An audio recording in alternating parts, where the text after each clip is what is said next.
মা যেমন নিষ্পাপ সন্তান প্রসব করে, আরাফাত থেকে হাজিরা তেমন নিষ্পাপ হয়ে বেরিয়ে যায়।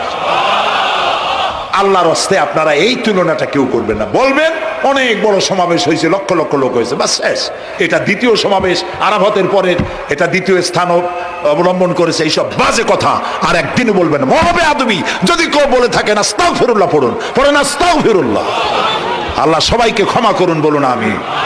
এখানে আসতে দোয়া কবুল হবেই, কোনো গ্যারান্টি নেই, কোনো গ্যারান্টি নাই। কিন্তু রাসূলুল্লাহ বলেছেন আরাফাতের ময়দানে দোয়া কবুল হয়। রাসূলুল্লাহ বলেছেন আল্লাহর ঘরের কাছে দাঁড়ায়া মুলতাজিমে দাঁড়ায়া এমন কোন দোয়া করি নাই যে আল্লাহ কবুল করেন নাই। কাজে এই সব চিন্তা করবেন না প্রিয় ভাই। সব রসুলের প্রতি ঈমান আনতে হলে রসুলের জীবনকে জানতে হবে। রসুলের জীবন আমরা অনেকেই জানি না। বাংলা ভাষায় বহুত বইপত্র বেরিয়েছে রসুলের জীবনী সংক্রান্ত, মেহেরবানি করে কিনবেন এবং পড়বেন। রসুলের প্রতি ঈমানের অর্থ হলো রসুলুল্লাহর পা থেকে শুরু করে মাথা পর্যন্ত সবটা আমল করা এবং তাকে মোহাব্বত করা। রসুলকে কি করবো আমরা? কি মোহাম্মদ সে ওয়াফা তূনে তু হাম তেরে হ্যাঁ, ये जहां चीज ही क्या लोह कलम तेरे है। মোহাম্মদ সাল্লাল্লাহু আলাইহি সাল্লামের সঙ্গে যদি তুমি মহব্বতের কানেকশন জুড়িয়ে দিতে পারো, তার অনুসরণ আর অনুকরণ যদি করতে পারো, আকাশ আর জমিন তো দূরের কথা, লোহ কলম পর্যন্ত আল্লাহ তোমার জন্য করে দেবে। নবী করিম সাল্লাল্লাহু আলাইহি সাল্লামের উপর ঈমান আনার অর্থ হলো তার অনুসরণ অনুকরণ করা। 3 নম্বরে ওয়াতুজাহিদুনা ফি সাবিলিল্লাহি বিআমওয়ালিকুম ওয়া আনফুসিকুম, আল্লাহর রাস্তায় লড়াই করো জান দিয়া আর মাল দিয়া। কি দিয়ে কোন তো? জান দিয়া আর মাল দিয়া। আমরা কিন্তু বলি হুজুর আসি আপনার সাথে, আপনার পিছনে আসি, জানটা দিয়ে দেব। এই মানুষেরা খুব চালাক। আপনি জান দিলে তো মাল থেকে যাবে। আগে দেবেন কি? মাল, পরে দেবেন জান। মাল দিতে হবে, জান দিতে হবে আল্লাহর দ্বীন প্রতিষ্ঠার জন্য। রাসূলুল্লাহ জীবন দিয়ে, সাহাবায়ে কেরাম জীবন দিয়েছেন, রাসূলুল্লাহ রক্ত দিয়েছেন, দান মোবারক শহীদ হয়েছে। আমি দেখেছি ওহদের মাঠে, আমি ওহদে যখন সফর করেছি, আল্লাহ বহুবার নিয়েছেন আলহামদুলিল্লাহ। আমাকে সেখানকার একজন আলেম মদিনার, তিনি আমাকে নিয়ে গেলেন ওহদে বেশ কয়েক বছর আগে। ওহদে গিয়ে দেখলাম, আমাকে দেখালো যে নবী করিম সাল্লাল্লাহু আলাইহি সাল্লামের যেখানে দান শহীদ হয়ে গিয়েছিল, দাঁত মোবারক শহীদ হয়েছে, রাসূলুল্লাহ বেহুশ হয়ে পড়ে গেছিলেন। তাকে হযরতে আবু বকর, হযরত ওমর, হযরত ওসমান এই 3 জনে উঁচু করে নিরাপদ জায়গায় নেওয়ার জন্য দৌড়াচ্ছিলেন। পাহাড়ের উপরে যখন উঠতেছিলেন, ওই 3 জন রাসূলকে খাড়ে করে নিয়ে উঠতেছেন। পাহাড় তখন কাঁপতেছিল, পাহাড় কাঁপতেছে, এত বড় কাঁপন উঠেছে পাহাড়ের। পাহাড় সেই এলাকা থেকে কাগজ কাটলে, কেচি দিয়ে কাগজ কাটলে যেমন রেজা রেজা হয়ে যায়, আমার নিজের চোখে আমি দেখলাম। তিনি আমাকে দেখালেন এই সেই এলাকা যেখানে রাসূলকে উঠানো হয়েছিল। পাহাড় আল্লাহর ভয়তে কাঁপতেছিল তরতর করে। সেই উঁচা জায়গা, একটা বিশ্রামের মতো জায়গা পাহাড়ের মধ্যে, সেইখানে তাকে নিয়ে যখন রাসূলকে যখন শোয়ানো হচ্ছিল, পাহাড় কাঁপতেছে। নবী করিম সাল্লাল্লাহু আলাইহি সাল্লাম তখন বলছেন, উসবুতি ইয়া জিবাল,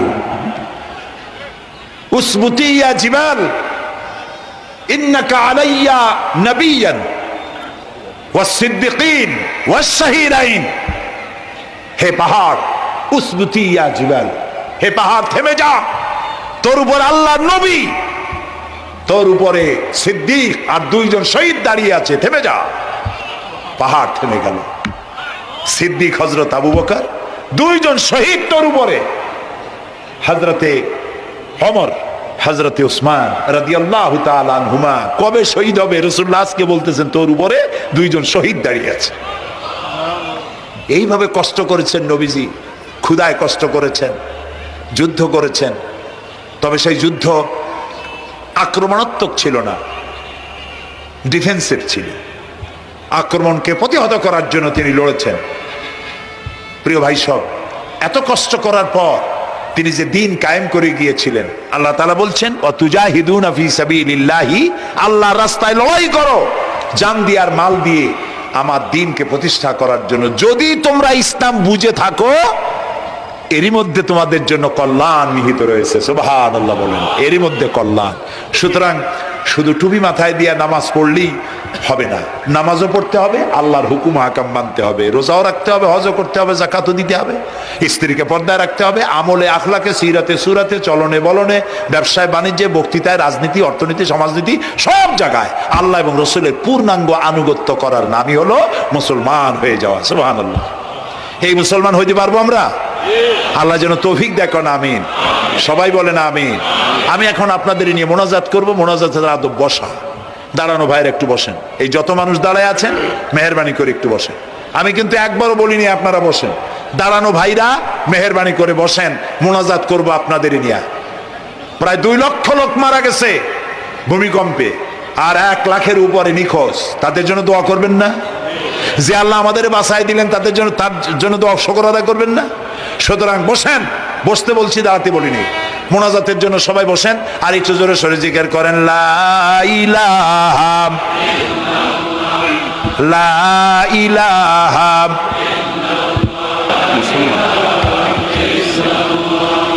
ঘাইমে শেষ হয়ে গেছে।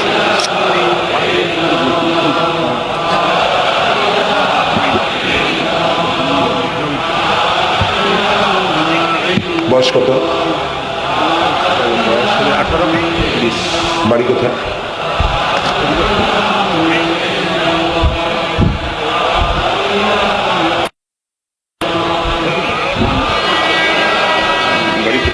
একটু জোরে।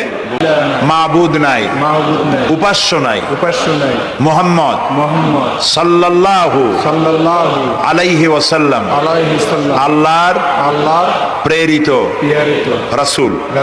আশহাদু আন লা ইলাহা ইল্লাল্লাহু ওয়াহদাহু লা শারীকা লাহু ওয়া আশহাদু আন্না মুহাম্মাদান আবদুহু ওয়া রাসূলুহু।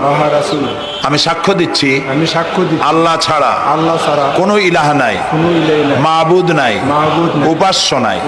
তিনি এক, তিনি একক, তার কোনো অংশীদার নাই।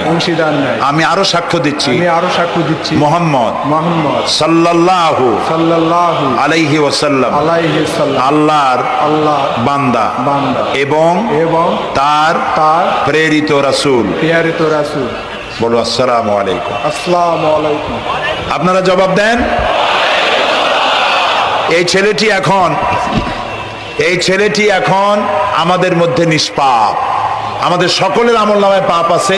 রাসূলুল্লাহ বলেছেন, যখন একজন মুশরিক ইসলাম কবুল করে, কালেমা পড়ে, বিশ্বাস করে, অর্থ সহকারে উচ্চারণ করে, তার পিছনের সমস্ত গুনাহ খাতাকে আল্লাহ তাআলা মাফ করে দেন।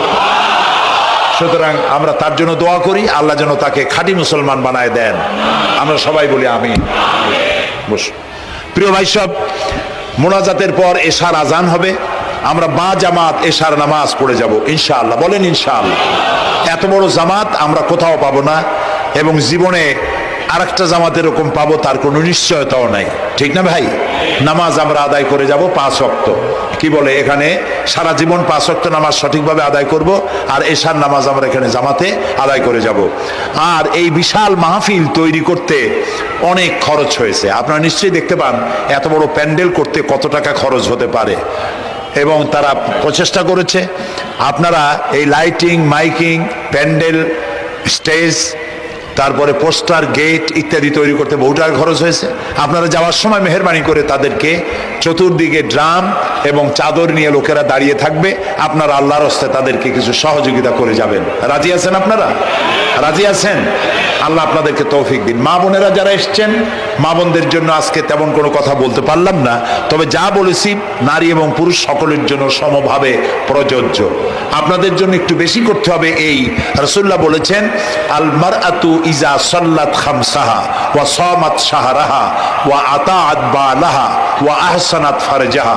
রাসূলুল্লাহ বলেছেন, যেসব মহিলারা 5 ওয়াক্ত নামাজ সঠিকভাবে আদায় করে, রমজান মোবারকের রোজা রাখে, সতীত্বের হেফাজত করে, স্বামীর আনুগত্য করে চলে, কিয়ামতের দিন ওই সব মহিলারা আল্লাহর জান্নাতের যে দরজা দিয়া খুশি সেই দরজা দিয়া জান্নাতে প্রবেশ করতে পারবে। সুতরাং আপনারা এই কথাগুলি মেনে চলুন, আল্লাহ আপনাদেরকে তৌফিক দিন। আমি মোনাজাত করব এখনই, আপনারা যাওয়ার সময় সকলে সহযোগিতা করে যাবেন। আর নামাজের জন্য একটি বই আছে, চরিত্র গঠনে নামাজের অবদান। আমরা যে নামাজ পড়ি অনেক সময় নামাজ হয় না। রাসূলুল্লাহ বলেছেন, সাল্লু কামা রাআইতুমুনি উসাল্লি, নামাজ পড়ো সেইভাবে যেভাবে আমাকে নামাজ পড়তে দেখো। জীবনের শ্রেষ্ঠ ইবাদত নামাজ, তাই যদি সঠিক না হলো তাহলে পণ্ডশ্রম হয়ে যাবে। এই জন্য নামাজ কিভাবে মানুষের চরিত্রে অবদান রাখে আর নামাজটা কেমনে পড়তে হবে, রাসূলুল্লাহ কিভাবে পড়েছিলেন, সেটি আমার এই বইটিতে লেখা আছে। এটি চরিত্র গঠনের নামাজের অবদান। এখানে লাইব্রেরি আসছে, কোথায় আপনারা খুঁজে বের করে সেটা নিয়ে যাবেন। আর একটি হলো সূরা লোকমানের 2টা রুকুর তাফসির করেছিলাম আমি চট্টগ্রামে, মাত্র 2 রুকুর তাফসির। এই 2 রুকুর তাফসির 5 দিনে শোনার পর 48 জন হিন্দু বৌদ্ধ মুসলমান হয়ে গিয়েছিল। যাকাত সম্পর্কে, মা বাপের অধিকার সম্পর্কে হযরতে লোকমান তার সন্তানকে যে নসিহত করেছে, সেই নসিহত 9টা নসিহত ছিল। ওই নসিহতগুলি আল্লাহর এত পছন্দ হয়েছে যে আল্লাহ তাআলা নিজে লোকমানের নসিহত কোরআন শরীফে উঠাই দিয়েছে। সুবহানাল্লাহ। সুতরাং আমার সন্তানদের ভালো করার জন্য এই নসিহতগুলি দরকার। এটির নাম যারা ক্যাসেট থেকে উদ্ধার করেছে, নাম হলো তাফসিরে সাঈদী লোকমান, সূরা লোকমান। এ পর্যন্ত 4টা তাফসির বেরিয়েছে তাফসিরে সাঈদী নামে, যেগুলি আমি তাফসির করেছি চট্টগ্রামে। সেগুলি এসব বই ওখানে পাওয়া যাবে। এই বইগুলি আপনারা লাইব্রেরি থেকে, এখানে মোবাইল লাইব্রেরি এসছে ঢাকা শহর থেকে, সন্ধান করে আপনারা নিয়ে যাবেন। আল্লাহ তাআলা আপনাদেরকে তৌফিক দান করুন। যাওয়ার সময় মাহফিলকে সাহায্য করে যাবেন আর নামাজে সালাতুল ইশা আদায় করে যাবেন। আল্লাহুম্মা আমিন। ربنا ظلمنا أنفسنا وإن لم تغفر لنا وترحمنا لنكونن من الخاسرين ربنا لا تزغ قلوبنا بعد إذ هديتنا وهب لنا من لدنك رحمة إنك أنت الوهاب أي الله تعالى হাজার হাজার মুসলিম জনতা, পুরুষ এবং নারী, আমরা তোমার দরবারে হাত তুলেছি, গুনার বোঝা মাথায় নিয়ে হাত তুলেছি। দয়া করে আমাদের জিন্দেগীর সমস্ত গুনাহ খাতাকে আল্লাহ মাফ করে দাও। আয় আল্লাহ তাআলা, আমাদের মধ্য থেকে আমাদের মা বাপ যাদের দুনিয়া থেকে বিদায় হয়ে গেল, কবরগুলিকে জান্নাতের টুকরায় পরিণত করে দাও। রব্বির হামহুমা কামা রব্বায়ানি সগীরা। সবাই পড়েন, রব্বির হামহুমা কামা রব্বায়ানি সগীরা। আয় আল্লাহ তাআলা, तमाम পৃথিবীতে আজ মুসলমানেরা বড়ই বিপদে আছে। হায় আল্লাহ তাআলা, বিপদগ্রস্ত মুসলমানদেরকে তুমি সাহায্য করো রব্বুল আলামিন। ইরাকের মাজলুম মুসলমানদের হাতে ইরাকের জমিন উঠায় দাও। হায় আল্লাহ তাআলা, জালিমদেরকে তুমি নস্তনাবুদ করে দাও। আল্লাহ তাআলা, বাংলাদেশ আমাদের প্রিয় জন্মভূমি, এই দেশের উপরে তোমার খাস রহমত নাজিল করো।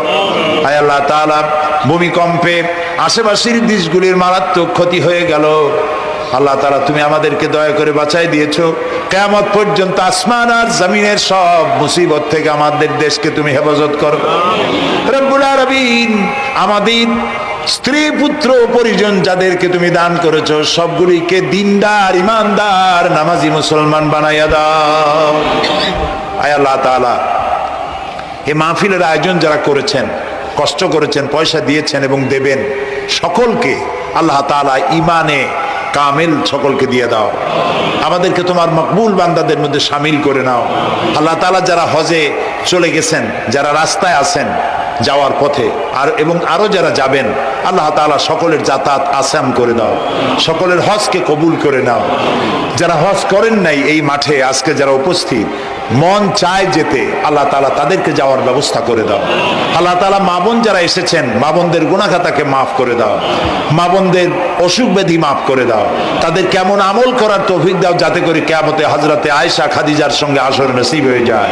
আল্লাহ তাআলা, তোমার কাছে আরেকটা দোয়া করি, আমাদের এই বাংলাদেশে যারা বোমা মারে, আমাদের এই বাংলাদেশে যারা গ্রেনেড হামলা করে, আমাদের এই বাংলাদেশে সন্ত্রাসী তৎপরতা চালায়া যারা মানুষ হত্যা করে, তুমি তাদেরকে হেদায়েত করে দাও, তুমি তাদেরকে হেদায়েত করে দাও, তুমি তাদেরকে হেদায়েত করে দাও।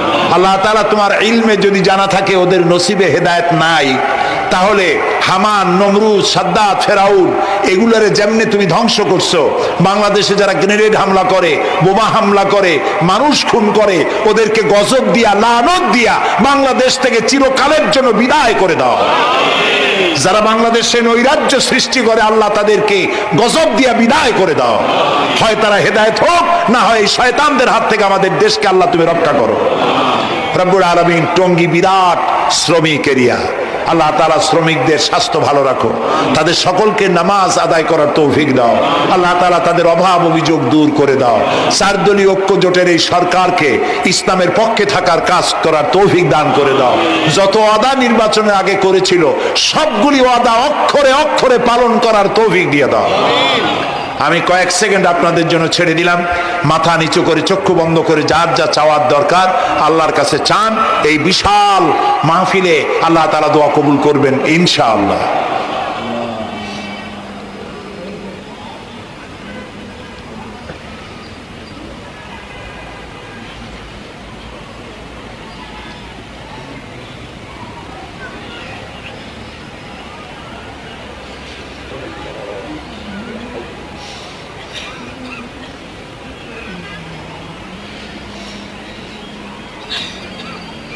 হায় আল্লাহ, তোমার আরশে আজিম থেকে তুমি দয়া করে তোমার রহমতের নজর দিয়ে টঙ্গীর এই মাঠের দিকে তাকাও। আল্লাহ তাআলা, আমরা কোনো পীর বুজুর্গ, খাজা বাবা অথবা দুনিয়ার কোনো শক্তির কাছে, রাজা বাদশার কাছে হাত তুলি নাই, বিশাল আকাশের মালিকের কাছে হাত তুলেছি, আমাদের রবের কাছে হাত তুলেছি। তুমি বলেছো দুনি আস্তা।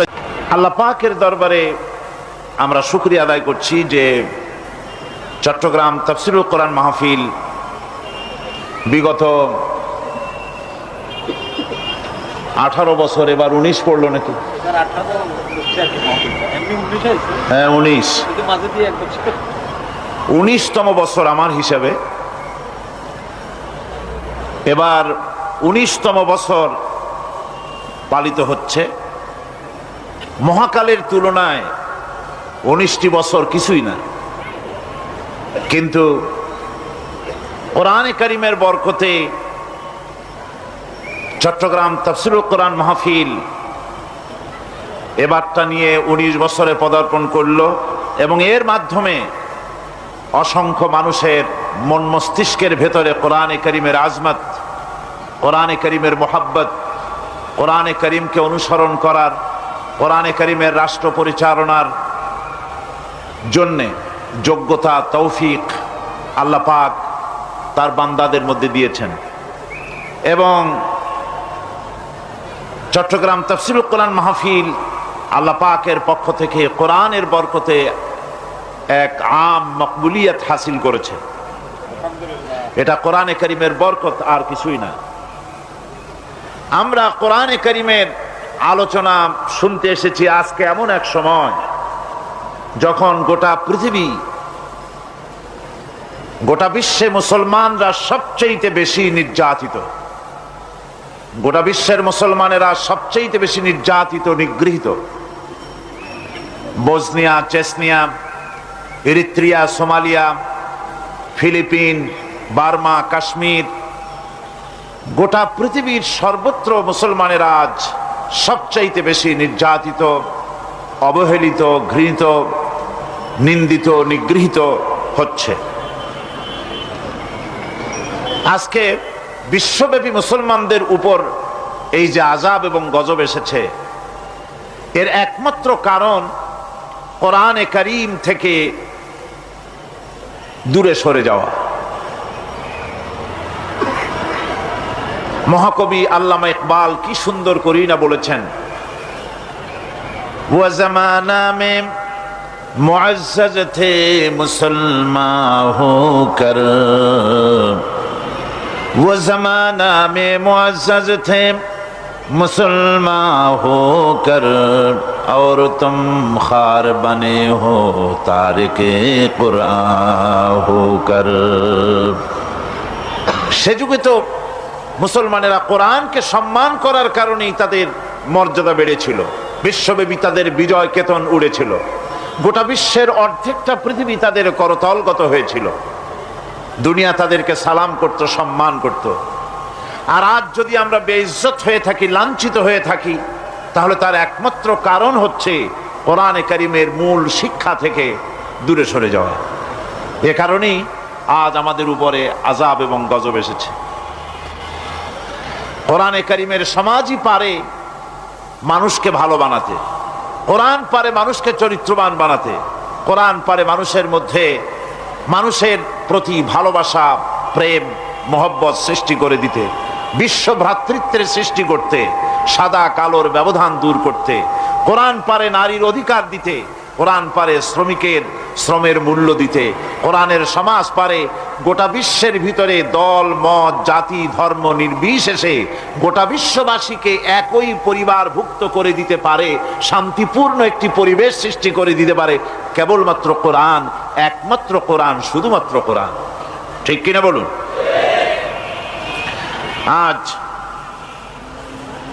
আজ থেকে দুদিন আগে বাংলাদেশ তার স্বাধীনতার রজত জয়ন্তী উদযাপন করল। স্বাধীনতার 25টি বছর আমরা অতিক্রান্ত করলাম, 25 বছরে পদার্পণ হলো, এর রজত জয়ন্তী উদযাপিত হলো। একটি দেশ তার পতাকার পরিবর্তন এবং সে দেশের নামের পরিবর্তনে দেশের জনগণের ভাগ্য বদলায় না। আমি আবার বলছি, একটি দেশের পতাকার পরিবর্তন এবং সে দেশের নামের পরিবর্তনে দেশের জনগণের ভাগ্য বদলায় না। যতক্ষণ পর্যন্ত কোরআনের শাসন প্রতিষ্ঠিত না হবে ততক্ষণ পর্যন্ত দেশ এবং জাতির ভাগ্যের কোনো পরিবর্তন ঘটবে না। বিগত 25 বছরে আমরা কি পেলাম তা খতিয়ে দেখার প্রয়োজন রয়েছে। স্বাধীনতা অর্জন করা যত কঠিন, স্বাধীনতার সার্বভৌমত্বকে টিকিয়ে রাখা তার থেকেও বেশি কঠিন। বিগত বছরগুলিতে জাতি কি পেল? স্বাধীনতার 25 বছর এ জাতি, এ দেশ পেল কি? আমি যা হিসাব করেছি তা হিসাব করে আমি যে সিদ্ধান্তে পৌঁছেছি, দেখুন আপনারা তার সাথে একমত হতে পারেন কিনা।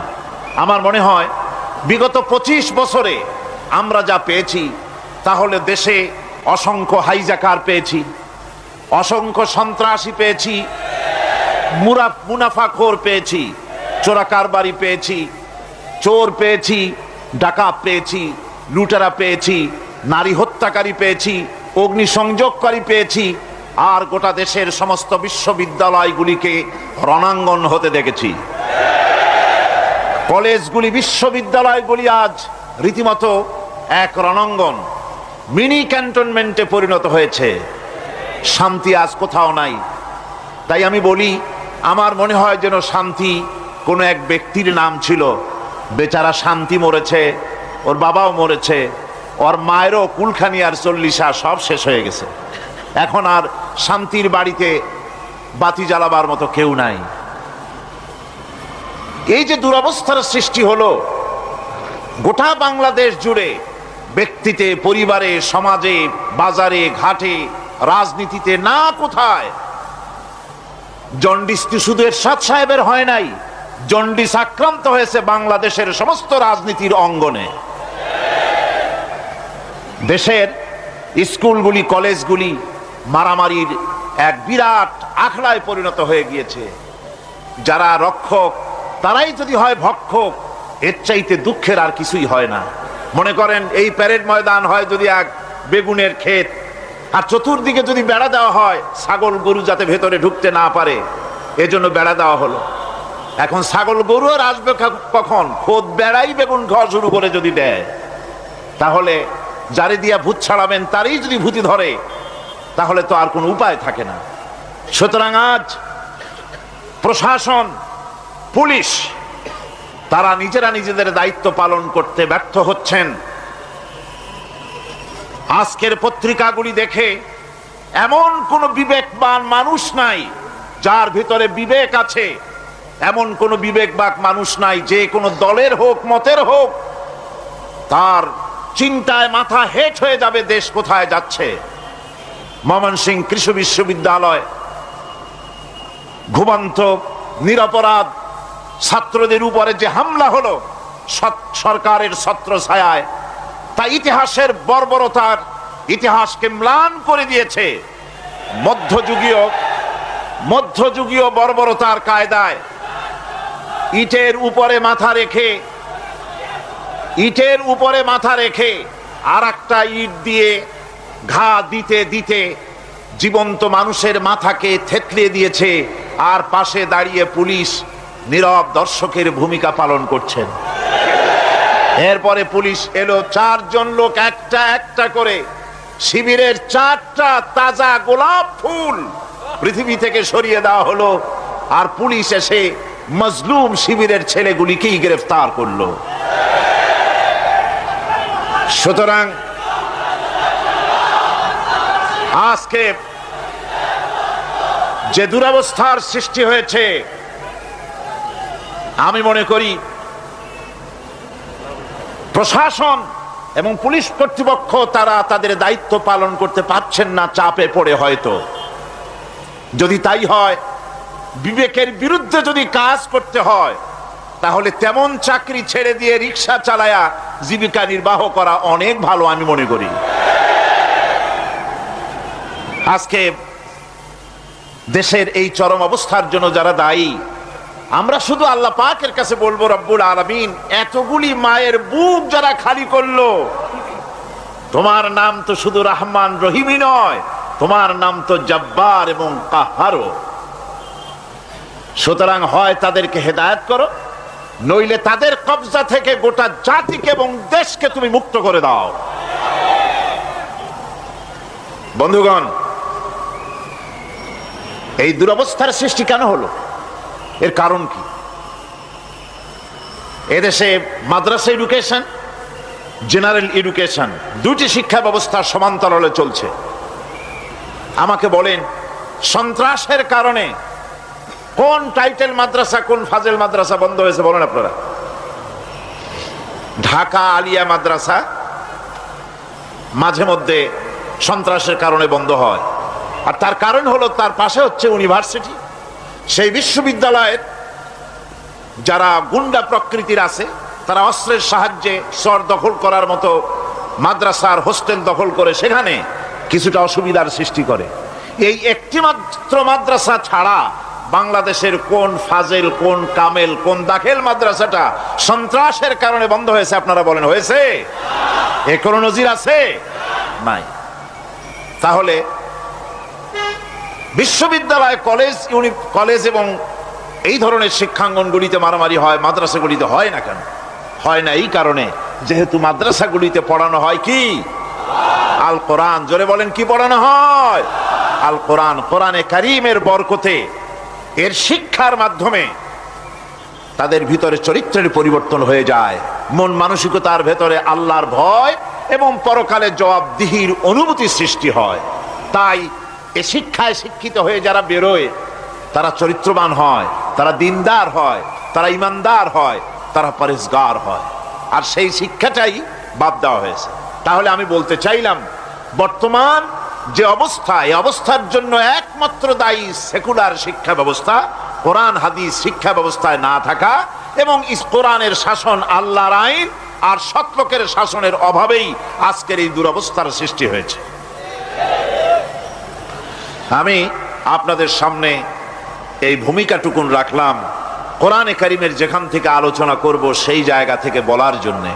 কারণ এই অবস্থার পরিবর্তন হবে না যতক্ষণ পর্যন্ত কোরআনে কারীমের শাসন প্রতিষ্ঠিত না হবে, কোরআনের কাঙ্ক্ষিত মানের জনগণ তৈরি না হবে, ততক্ষণ পর্যন্ত শান্তি হতে পারবে না। পতাকার পরিবর্তন হতে পারবে, দেশের নামের পরিবর্তন হতে পারবে, বোতল নতুন হতে পারবে, কিন্তু মত সেই পুরাতনটাই। কাজী আজকে দেশের এবং দশের, গোটা জাতির স্বার্থেই, দল মত নির্বিশেষে সকলের স্বার্থেই কোরআনে কারীম অনুধাবন করা সবচেয়ে বেশি জরুরি। গত বছর আমি যেখান থেকে আলোচনা করেছিলাম, সে আলোচনা শেষ করতে পারিনি। 5 দিনের আলোচনা ছিল যেখান থেকে, সেই অসমাপ্ত আলোচনা এবারে সমাপ্ত করব বলে গত বছর ওয়াদা করেছিলাম। আপনারা দোয়া করুন আজ এবছর যেন এই আলোচনাটা কমপ্লিট করতে পারি। আল্লাহ রাব্বুল আলামিন এই তৌফিক যেন এই গোলামকে দান করেন। ওয়ামা তৌফিকি ইল্লা বিল্লাহ সুবহানাকা লা ইলমা লানা ইল্লা মা আল্লামতানা আলাইহি তাওয়াক্কালতু ওয়া ইলাইহি উনীব। মনিব যদি মেহেরবানি করে তৌফিক দেন তাহলেই বলতে পারবো, নইলে আমার ঝুলি তো একেবারেই খালি। আমি যে কি তা তো আমি নিজেই বুঝি, ঝুলি একেবারেই খালি। যদি দয়া করে আল্লাহ গায়ব থেকে মদদ দেন, এই বিশাল জনসমুদ্রকে শোনাবার মতো বলার মতো কোরআন থেকে এমন কথা যা আমাদের মন মস্তিষ্কের মধ্যে আল্লাহর ভয়, রাসূলের মোহাব্বত, আল্লাহর মোহাব্বত পয়দা হয়, সুনাগরিক পয়দা হয়, এ ধরনের বক্তব্য, এ ধরনের কথা আল্লাহ পাক বলার তৌফিক যেন আমাদের দান করেন, শোনার তৌফিক দেন। সকলে বলি আমিন। আসুন আমরা শয়তানের ওয়াসওয়াসা থেকে আল্লাহর কাছে পানাহ চেয়ে আলোচনা শুরু করি। পড়েন সবাই মোহাব্বতের সাথে জোরে সরে। আউযু বিল্লাহি মিনাশ শাইতানির রাজীম। বিসমিল্লাহির রহমানির রহিম। বিতাড়িত মরদুদ শয়তানের ওয়াসওয়াসা থেকে পানাহ চাই পরম করুণাময় আল্লাহ রাব্বুল আলামিনের নামে। শুরু করছি। লাইসাল বিররা আন তুওয়াল্লু ওয়ুজুহাকুম কিবালাল মাশরিকি ওয়াল মাগরিবি ولكن البر من آمن بالله واليوم الآخر والملائكة والكتاب والنبيين وآتى المال على حبه ذوي القربى واليتامى والمساكين وابن السبيل والسائلين وفي الرقاب وقام الصلاة وآتى الزكاة والموفون بعهدهم إذا عاهدوا والصابرين في البأساء والضراء وحين البأس أولئك الذين صدقوا وأولئك هم المتقون صدق الله العظيم। সূরা আল বাকারা তৃতীয় রুকু। এই আয়াতটি গত বছর আমি তেলাওয়াত করেছিলাম এবং আলোচনা করেছিলাম আপনাদের সামনে। আল্লাহ রাব্বুল আলামিন বলছেন যে পূর্ব এবং পশ্চিমে মুখ ঘোরানোটাই প্রকৃত পুণ্যের কাজ নয়। প্রকৃত সৎ কাজ এবং পুণ্য কাজ হচ্ছে আল্লাহর প্রতি ঈমান, পরকালের উপর ঈমান, কিতাব এবং ফেরেশতার প্রতি ঈমান এবং নবীদের প্রতি ঈমান। আল্লাহ এবং রাসূলের মহব্বতে উদ্বুদ্ধ হয়ে গরিব, মিসকিন, এতিম, প্রবাসী, পথচারী, প্রার্থী এবং গলদেশ মুক্তদান, নামাজ প্রতিষ্ঠা, যাকাত আদায় করা, ওয়াদা পালন করা, বিপদ এবং মুসিবতে সবর ইখতিয়ার করা, এটাই হলো প্রকৃতপক্ষের পুণ্যের কাজ। উলাইকা আল্লাযীনা সাদাকু ওয়া উলাইকা হুমুল মুত্তাকুন। এরাই হচ্ছে যারা এখানে 10টি কথা বলা হয়েছে। মোট কত কথা বলা হলো? 10টি কথা বলা হয়েছে। কোরআনে কারীম আল্লাহ রাব্বুল আলামিন এখানে বলছেন এই কাজগুলি যারা করবে তারাই হচ্ছে ঈমানের দাবিতে সত্যবাদী এবং এরাই হচ্ছে মুত্তাকি। গত বছর এই 10টি কথার একটি কথা ঈমান বিল্লাহ, আল্লাহর প্রতি ঈমান। সেই ঈমান বিল্লাহর উপরে আমরা আলোচনা করেছিলাম কয়দিন মনে আছে? 4 দিন। ঈমান বিল্লাহর উপরে আমরা 4 দিন আলোচনা করেছি একটানা। তারপরে পঞ্চম দিনে, যেহেতু সেটা মেরাজের রাত ছিল, এই জন্যে মাঝখানের কিছুটা বাদ দিয়ে নবুয়তের কথা, রিসালাতের কথা, মেরাজের কথা আলোচনা করেছিলাম। এবারে যেগুলি বাদ পড়েছিল গত বছর সেইগুলিকেই আলোচনা করা হবে ইনশাআল্লাহুল আজিজ। ঈমান বিল্লাহ তো আলোচনা হয়েছে, সে আলোচনা আপনারা শুনেছেন এবং এর হাজার হাজার ক্যাসেট ছড়িয়ে পড়েছে বিশ্বময়, আলহামদুলিল্লাহ। আজকের আলোচনা শুরু হচ্ছে পরকালের বিশ্বাসের কথা নিয়ে। পরকাল বলা হয় মৃত্যুর পরে যে জীবনটা, সেটাই হচ্ছে পরকাল। মানুষ যখন মারা যায় তখন বলা হয় যে লোকটি ইন্তেকাল করেছেন। ইন্তেকাল আরবি শব্দ, মুনতাকিল হওয়া, ট্রান্সফার হওয়া। আমরা একটা জগতে ছিলাম, আর একটা জগতে এসেছি এবং এখান থেকে আমরা আর একটা জগতে ফিরে যাব। যেখানে আমরা ছিলাম ওই জায়গার কোনো কাইফিয়াত আমাদের মনে নাই।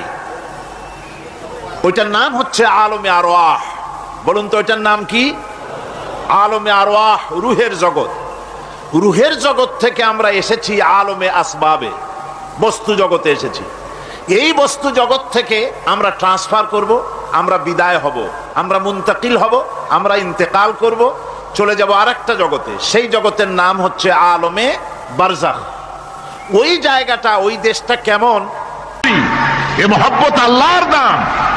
দেখুন, রাসূল করিম সাল্লাল্লাহু আলাইহি ওয়াসাল্লামের ঘরে দৌলত ছিল না, কিন্তু মহব্বত দিয়ে ঘরটা ভরা ছিল। সুবহানাল্লাহ ওয়া বিহামদিহি। দৌলত ছিল না, মহব্বত দিয়ে ভরা ছিল। হযরত আয়েশা সিদ্দিকা রাদিয়াল্লাহু তাআলা আনহা বলেছেন, আমি গ্লাসে পানি পান করে রেখে দেওয়ার পর রাসূলুল্লাহ গ্লাসটা হাতে নিয়ে আমি যেখানে ঠোঁট লাগিয়ে পানি পান করেছি, আল্লাহ নবী ওইখানেই ঠোঁট লাগায়া পানি পান করতেন। মুহাব্বত। হযরত আয়েশা বলেন, আমি গোশত খেয়ে, হাড্ডি খেয়ে হাতে ধরে রেখেছি, খাবো বা রাখবো। আল্লাহ নবী তখন আমার হাতের থেকে গোশত বা হাড্ডিটা আমার হাত থেকে নিয়ে আমি গোশতের যে অংশে কামড় দিয়েছি, রাসূলুল্লাহ সেখানে মুখ লাগিয়ে খেতেন। দৌলত ছিল না হুজুরের ঘরে এক ফোঁটাও, কিন্তু মোহব্বত ছিল ঘরটা ভরা। হযরত আয়েশা বলেছেন, রাসূলুল্লাহ কাজ করে, কষ্ট করে ঘরের ভিতরে ফিরে যখন দেখেছেন রান্না বান্না সারা হয় নাই, হুজুর ক্ষুধার্ত, অথচ আমার রান্না শেষ হয় নাই, নবীজি রাগ করেন নাই, অসন্তুষ্ট হন নাই, ভুরু কুঞ্চিত করেন নাই, চোখ গরম করেন নাই, বরং আমার কাছে বসে রান্না বান্নায় আমাকে আল্লাহর নবী, বিশ্ব নবী মুহাম্মদ রাসূলুল্লাহ সাল্লাল্লাহু আলাইহি ওয়াসাল্লাম আমাকে সহযোগিতা করেছেন। স্বামী স্ত্রী ভালোবাসা হচ্ছে স্বর্গীয় নিয়ামত, জান্নাতের নিয়ামত। সুবহানাল্লাহ পড়েন।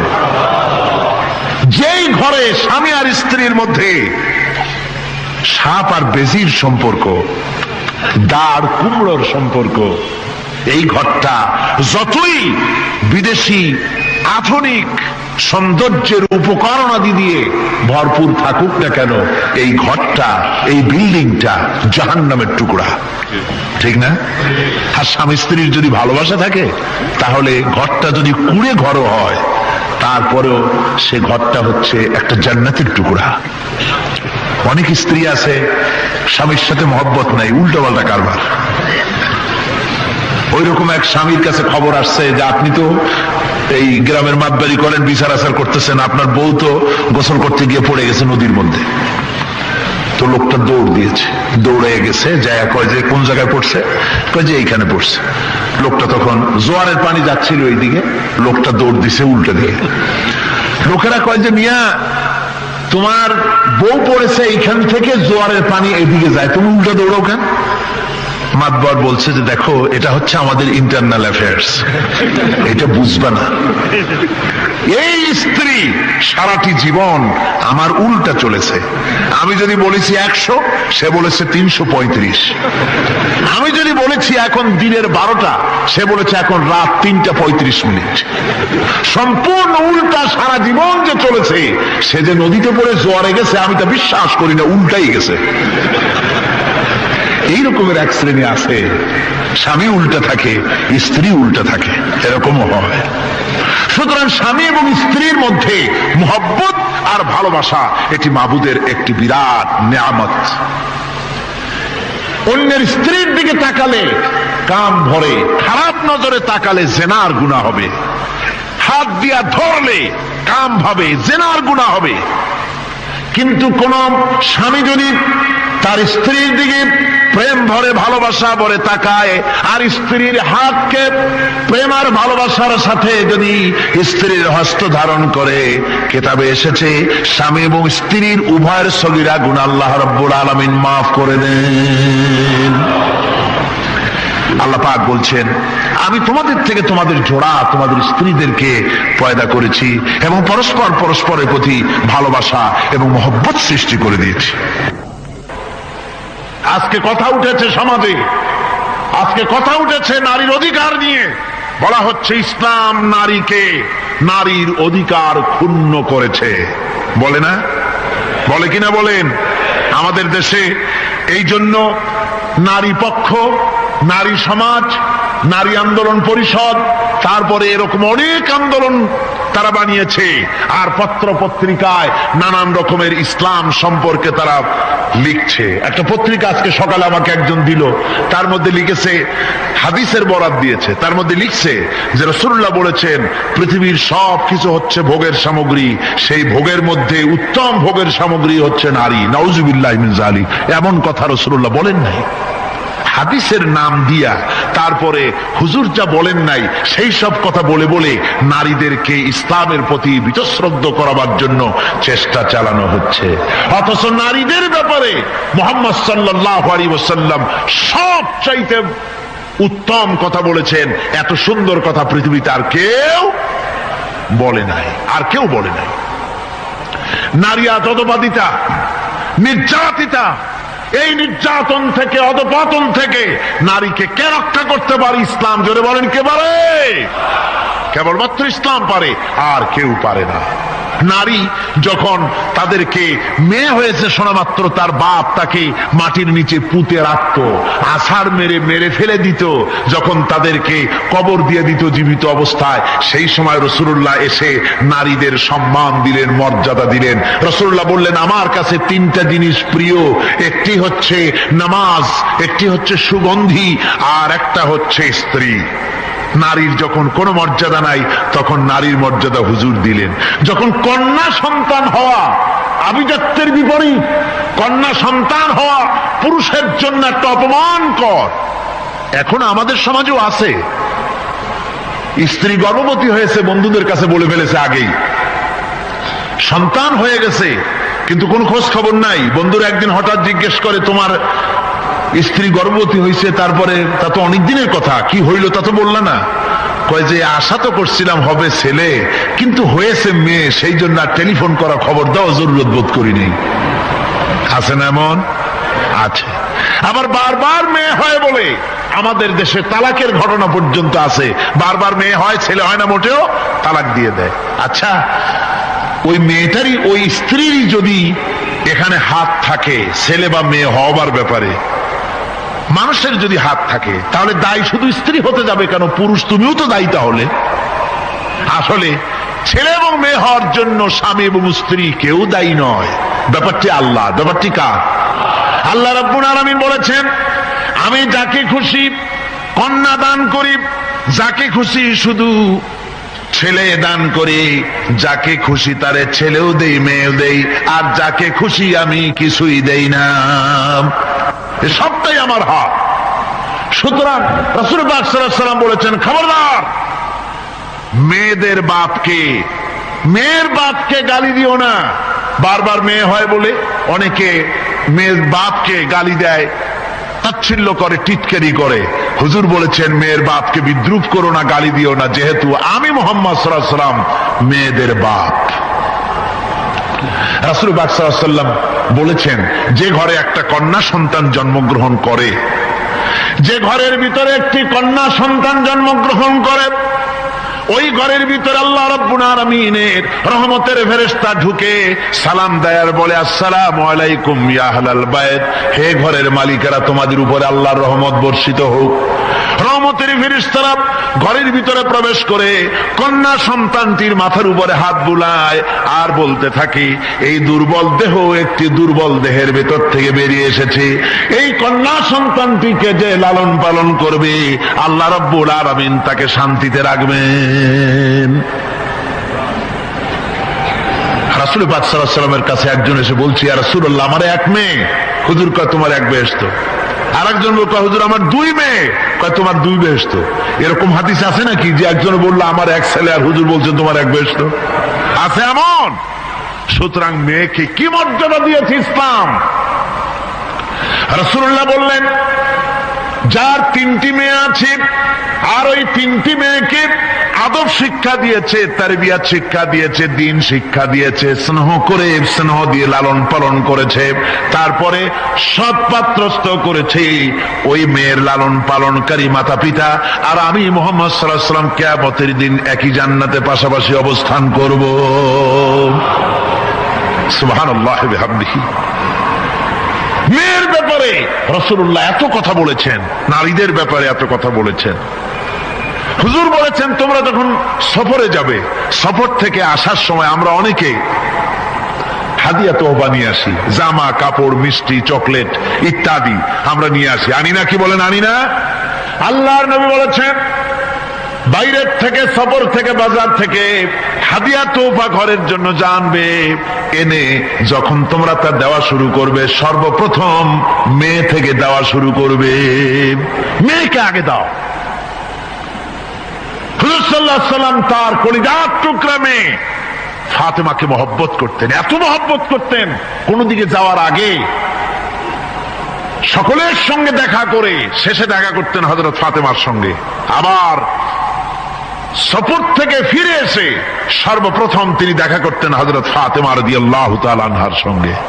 একবার হযরত আলী এবং হযরত ফাতেমার মধ্যে মনোমালিন্য হলো, হুজুরের মুখটা মলিন হয়ে গেল, রাসূল পাকের মুখ মলিন হয়ে গেল। হুজুর সাল্লাল্লাহু আলাইহি ওয়াসাল্লাম ঘরের মধ্যে প্রবেশ করলেন, হযরত আলীর ঘরে হযরত ফাতেমা এবং আলীকে এক জায়গায় বসালেন। কিছুক্ষণ পর হুজুর বেরিয়ে এলেন, হুজুরের মুখে হাসি। সাহাবায়ে কেরাম বললেন, হুজুর একটু আগে আপনার মুখ মলিন দেখেছি, এখন খুব উৎফুল্ল মনে হচ্ছে। হুজুর বলছেন, আমি তাদের মধ্যে মনোমালিন্যটা দূর করে দিয়ে এসেছি। ফাতেমা আমার কলিজার টুকরা, যে ফাতেমাকে ব্যথা দেয় সে আমি মুহাম্মদ সাল্লাল্লাহু আলাইহি ওয়াসাল্লামকে ব্যথা দেয়। রাসূল পাক সাল্লাল্লাহু আলাইহি ওয়াসাল্লাম কন্যাদেরকে এভাবে মর্যাদার কথা বলেছেন। এই কন্যা আস্তে আস্তে যখন বড় হয়ে যায়, যখন বধূ হয়, বধূ হিসেবে তার মর্যাদা ইসলাম কতখানি দিয়েছে, রাসূল পাক সাল্লাল্লাহু আলাইহি ওয়াসাল্লাম কতখানি দিয়েছেন আপনারা লক্ষ্য করেন। হাদিস শরীফ পড়া নাই, জানা নাই বলে আজকে এক শ্রেণীর নারীরা তারা কমিউনিস্টদের খপ্পরে পড়ে, সমাজতন্ত্রের খপ্পরে পড়ে, নাস্তিকদের খপ্পরে পড়ে গোটা মহিলা সমাজকে চেষ্টা করতেছে ইসলাম থেকে দূরে সরাবার জন্য, ঠিক কিনা কও? হযরত আয়েশা বলেছেন, আমি যখন ঘরে কাজ করতেছি, হুজুর বাইরের থেকে এসে দেখেছেন আমার রান্না করতে দেরি আছে, খাবার দাবার এখনো রেডি হয় নাই, হুজুর ক্ষুধার্ত, কিন্তু হুজুর ভুরু কুঞ্চিত করেননি, হুজুর বিরক্ত হননি, হুজুর আমাকে গালমন্দ করেননি, আমার কাছে বসে তিনি আমার রান্নার সহযোগিতা করেছেন। সুবহানাল্লাহি ওয়া বিহামদিহি, জোরে বলেন সুবহানাল্লাহি ওয়া বিহামদিহি। ভাইরা আমার, হযরতে আয়েশা সিদ্দিকা রাদিয়াল্লাহু তাআলা আনহা বয়সে কম ছিলেন অন্যদের চাইতে। বিশ্বনবী সমস্ত রাজকার্য, রাষ্ট্রীয় কার্য, নবুয়তের দায়িত্ব পালন করে স্ত্রীর হক আদায় করতে ভুলে যাননি। আধো আধো জ্যোৎস্না প্লাবিত রাত রাসূলুল্লাহ হযরত আয়েশাকে বলছেন, চলো আমরা একটু পায়চারি করে আসি বাইরের থেকে। ঘুরতে ঘুরতে হুজুর বলছেন, দেখো তো ওই যে দূরে দেখা যায় একটা জিনিস, চলো আমরা দৌড় দেই, দেখি কে আগে ওই জায়গায় পৌঁছতে পারে। দুজনে মিলে দৌড় দিলেন। হযরত আয়েশা বললেন, আমি হুজুরকে পেছনে ফেলে দ্রুত গতিতে আমি দৌড়ে লক্ষ্যবস্তুর কাছে চলে গেলাম। হুজুর সাল্লাল্লাহু আলাইহি ওয়াসাল্লাম যখন ধীরে সুস্থে আমার কাছে এলেন, আমি বললাম, দেখছেন আপনি কিন্তু আমার সাথে দৌড়ে পারেন নাই। হযরত আয়েশা বলছেন, এর কিছু কাল পরে আবার একদিন রাসূলুল্লাহ দৌড় প্রতিযোগিতার ব্যবস্থা করলেন। দৌড় দিলাম, হযরত আয়েশা বলছেন, সেই সময়ের তুলনায় আমার শরীর কিছুটা স্থূল এবং ভারী হয়ে গেছে। আমি দৌড়াইয়া পারলাম না, আমি পেছনে পড়ে গেলাম। হুজুর আমার আগে চলে গেলেন লক্ষ্যবস্তুর কাছে। আমি হাঁপাতে হাঁপাতে যখন রসুলের কাছে চলে গেছি, রাসূল পাক মুস্কি হেসে আমাকে বললেন, আয়েশা, ওই সেই দিনের প্রতিশোধ আজকে নিলাম। সুবহানাল্লাহ বিহামদিহি, সেদিনের জবাব আজকে দিয়ে দিলাম। স্বামী স্ত্রীর দাম্পত্য জীবনের এই দৃশ্য কতখানি উপভোগ্য। সুবহানাল্লাহ বিহামদিহি। عمل عملا صالحا ولا يشرك بعبادة ربه أحدا।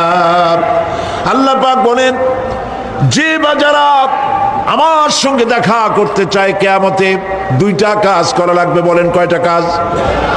একটা হলো নেক আমল। কি আমল বলেন? নেক আমল। নেক আমল কারে বলে? নেক আমল করতে হলে আবার দুইটা শর্ত লাগে। এক নম্বরে কাজটা করতে হবে আল্লাহরে খুশি করার জন্যে। কারে খুশি করার জন্য?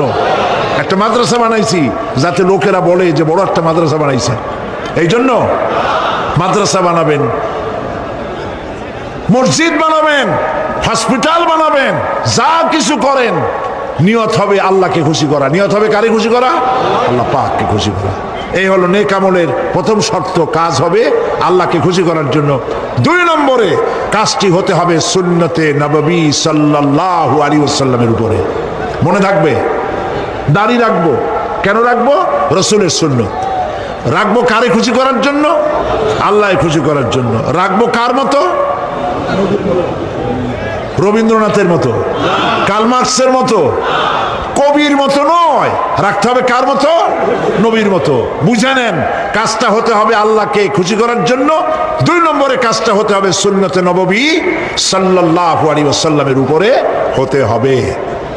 তাহলে এই হলো এক নম্বর।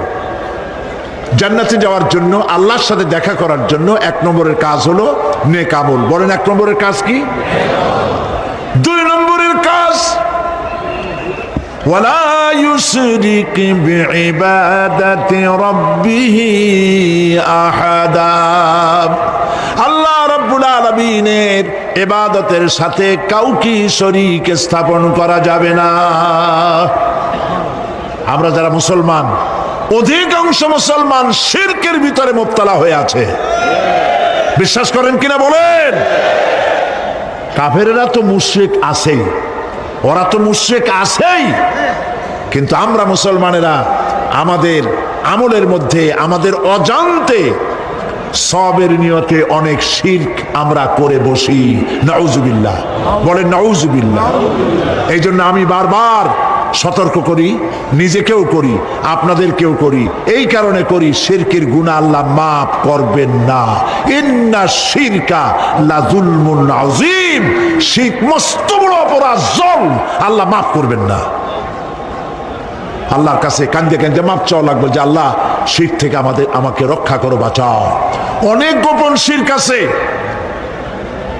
মাজারে যান, পীর সাহেবের কাছে যান, মনে যদি নিয়ত থাকে উনি ফু দিলে আমি ভালো হবই, উনি তাবিজ দিলে আমার বাচ্চা হবেই, উনি আমারে দয়া করলেই আমার ব্যবসায় উন্নতি হবেই, এইটার নাম শিরক।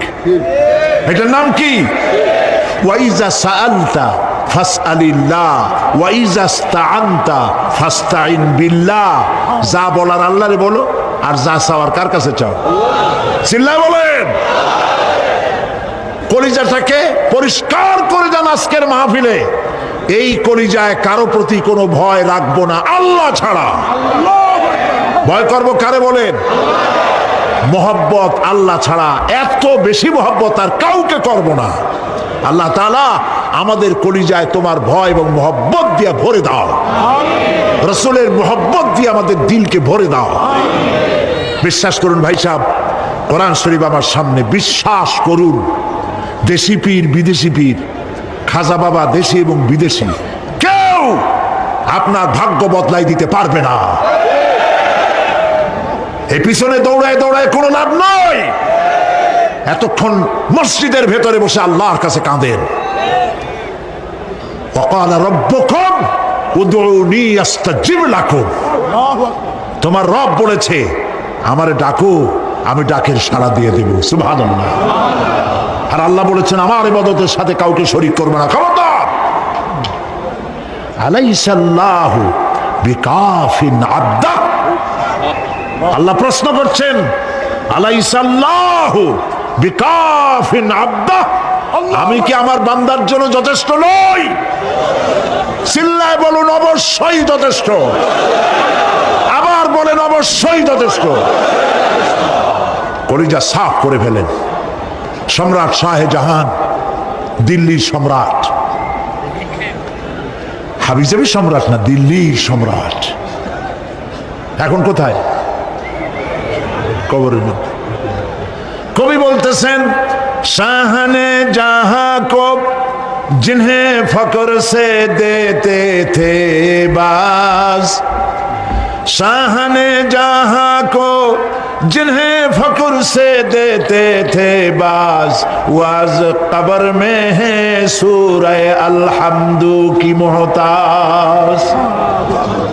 সারা ভারতবর্ষ যারা ট্যাক্স দিয়ে নিজেকে সৌভাগ্যবান বলে মনে করত, সে আজ কবরের মধ্যে ভিক্ষুকের মতো সূরা আলহামদুর মতো একটি সূরার মুহতাজ হয়ে ভিক্ষুকের মতো শুয়ে আছে। সম্রাট শাহজাহান মসজিদে বসে আছে, এক ফকির ঘুরতেছে। লোকেরা কয় ছোটবেলা থেকেই তোমারে খয়রাত করতে দেখলাম, ভিক্ষা কি জীবনেও যাবে না তোমার? লোকটি বলছে আমি ভিক্ষা করবো ছাড়া আমার উপায়টা কি?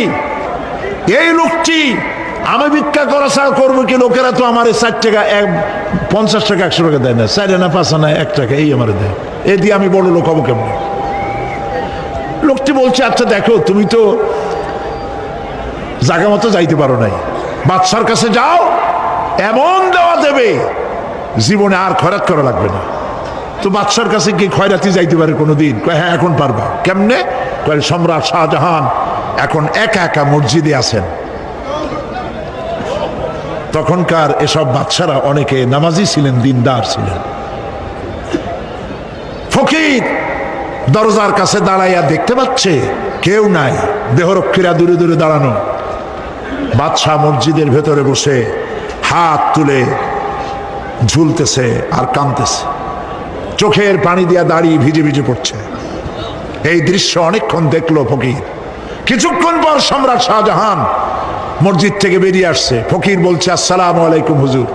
তিনি বললেন ওয়ালাইকুম আসসালাম, চলে গেল। বাদশা বলল আমার কাছে তো কেউ আইসা কিছু না চাইয়া তো যায় না, এরে দেখলাম খয়রাতির মতো কিছু চাইলো না, বেটা ভয় করলো নাকি? আমি এদিকে আসো। আসছে। ভয় পাইছো? কয় না ভয় পাইনি। তো কিছু যে চাইলে না?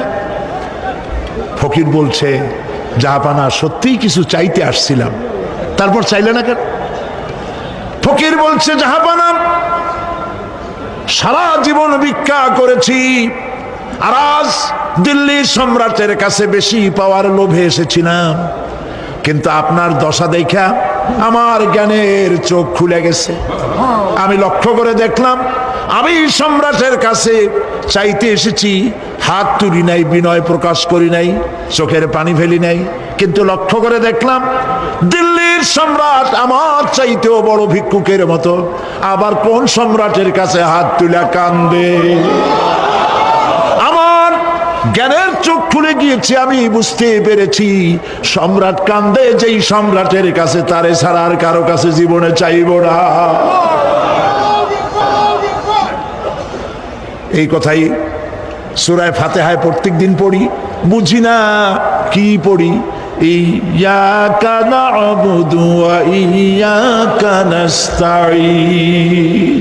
আয় আল্লাহ, একমাত্র তোমার গোলামি করি আর তোমার কাছে সাহায্য চাই, তুমি ছাড়া কারো কাছে সাহায্য চাই না। কলিজা সাফ করুন। কোন মরা পীর, কোন জিন্দা পীর আপনার মনের আশা পুরা করতে পারবে না, পারবে না, পারবে না।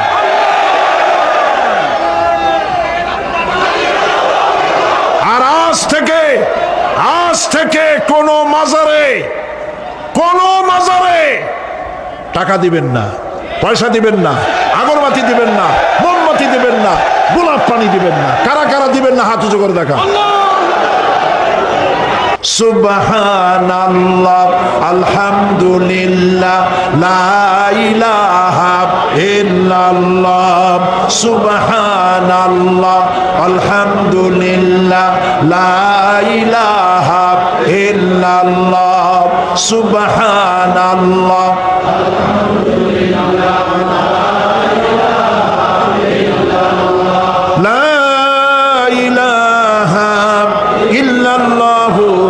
মুহাম্মাদুর রাসূলুল্লাহ। আল্লাহুম্মা আমিন। রব্বানা যালামনা আনফুসানা ওয়া ইন লাম তাগফির লানা ওয়া তারহামনা লানাকুনান্না মিনাল খাসিরিন। রব্বুল আলামিন, তাম পৃথিবীর মাটির নিচে যত মুমিন মুমিনাত শুয়ে আছে, আল্লাহ কবরগুলি কি জান্নাতের টুকরা বানায়া দাও। আয় আল্লাহ তাআলা, এই মুহূর্তে মনে পড়ে গেল আমাদের মা বাপের কথা। রব্বুল আলামিন, আমাদের আব্বা জান কত বছর আগে দুনিয়া থেকে বিদায় হয়ে গেল, নাম ধরে আর কেউ ডাকে না। কত কষ্ট করেছে, ধান বিক্রি করে, সুপারি বিক্রি করে, নিজের পেটে না দিয়া নিজের ভালো জামা না বানাইয়া আমাদের লেখাপড়া শিখাইছে, বাড়িঘর বানালো। আর একদিন তোমার ডাকে সাড়া দিয়া চলে গেল। যুগের পরে যুগ চলে গেল, বাপের মুখ আর দেখি না। আল্লাহ তাআলা, আমাদের আব্বা জান যাদের দুনিয়া থেকে বিদায় হয়ে গেছে, কবরটাকে বেহেশত বানায়। মানুষ মাত্রই ভুল করে, গুনাহ করি। আমাদের আব্বা জান যদি কোনো ভুল করে থাকে, গুনাহ করে থাকে, আল্লাহ মাফ করে দাও। রব্বুল আলামিন, এবার দোয়া করি আমাদের জনম দুঃখিনী গর্ভধারিণী মা,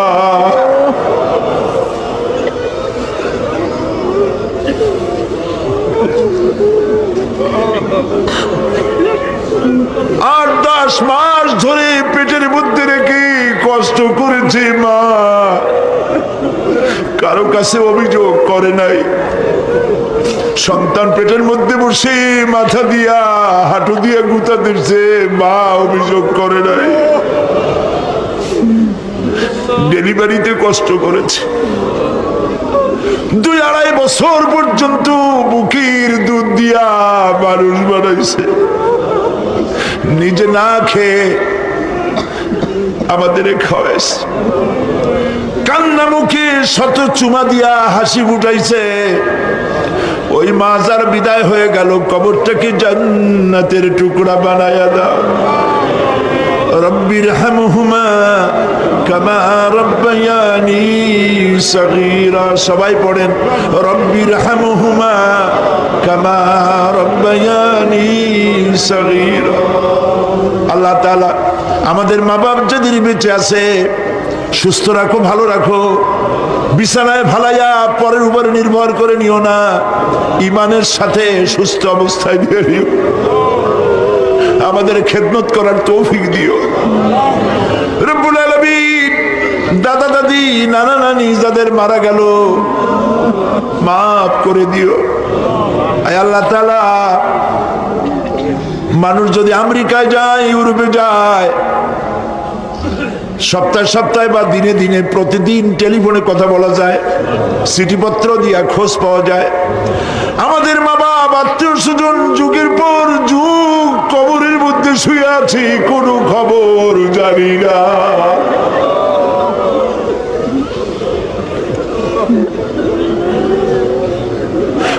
তুমি যদি আযাব দাও, ঠেকাবার কেউ নাই। আয় আল্লাহ, তুমি যদি রহমত করো, করতেই পারো মাবুদ। তুমি রহমান রহিম, মাফ করে দাও। আল্লাহ তাআলা, এবার আমরা আমাদের গুনার কথা বলি।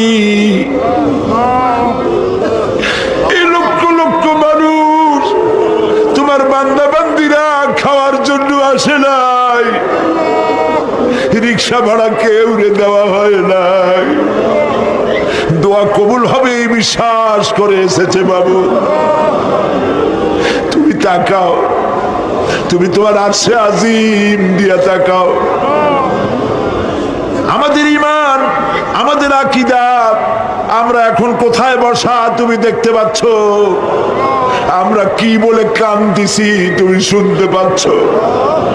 রব্বুল আলামিন আমাদের গুনার দিকে যদি তাকাও তোমার গোসা হতে পারে। আমাদের গুনার দিকে তাকায়ও না, চোখের দিকে তাকাও।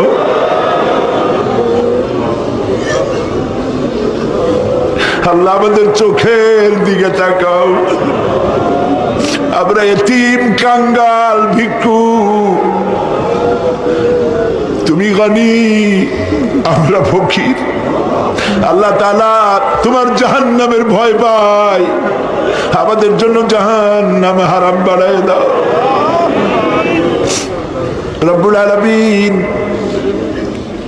আমরা জানি দিনের বেলায় সরকারি অফিস চলে, সন্ধ্যাবেলায় অফিসগুলি বন্ধ হয়ে যায়, আর রাত যত গভীর হতে থাকে তোমার রহমতের অফিস কর্মচঞ্চল হয়ে যায়।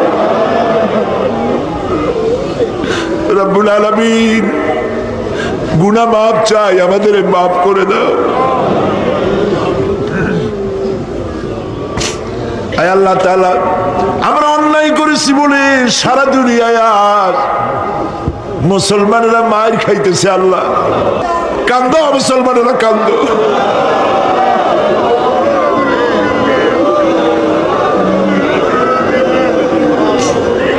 আল্লাহ বাগদাদ বাঁচাও, কুয়েত বাঁচাও, আমাদের কলিজা মক্কা মদিনা বাঁচাও।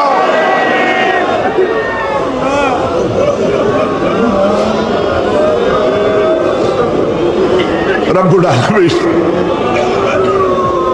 আমাদের কান্না তুমি শোনো বাবু। আমরা অপরাধী, আমরা গুনাহগার, আমরা মাপ চাই বাবু, আমাদের মাফ করে দাও। মুসলমানদের কাফের দিয়ে পিটায় মারো না বাবু, ইহুদি দিয়ে মুসলমানদের মারো না বাবু। তোমার রাসূলের সাদকায় মুসলমানদেরকে মাফ করে দাও আল্লাহ। আল্লাহ তাআলা আমাদের বিবি বাল বাচ্চা যা দান করেছে সবগুলিকে দিনদার, নামাজি, পরহেজগার বানায় দাও। আমাদের স্ত্রীদের হেদায়েত করে দাও, আমাদের সন্তানগুলিকে দিনদার, ইমানদার বানায় দাও। আমাদের যারা যারা ইমামতি করতে পারে এমন বানায় দাও বাবু।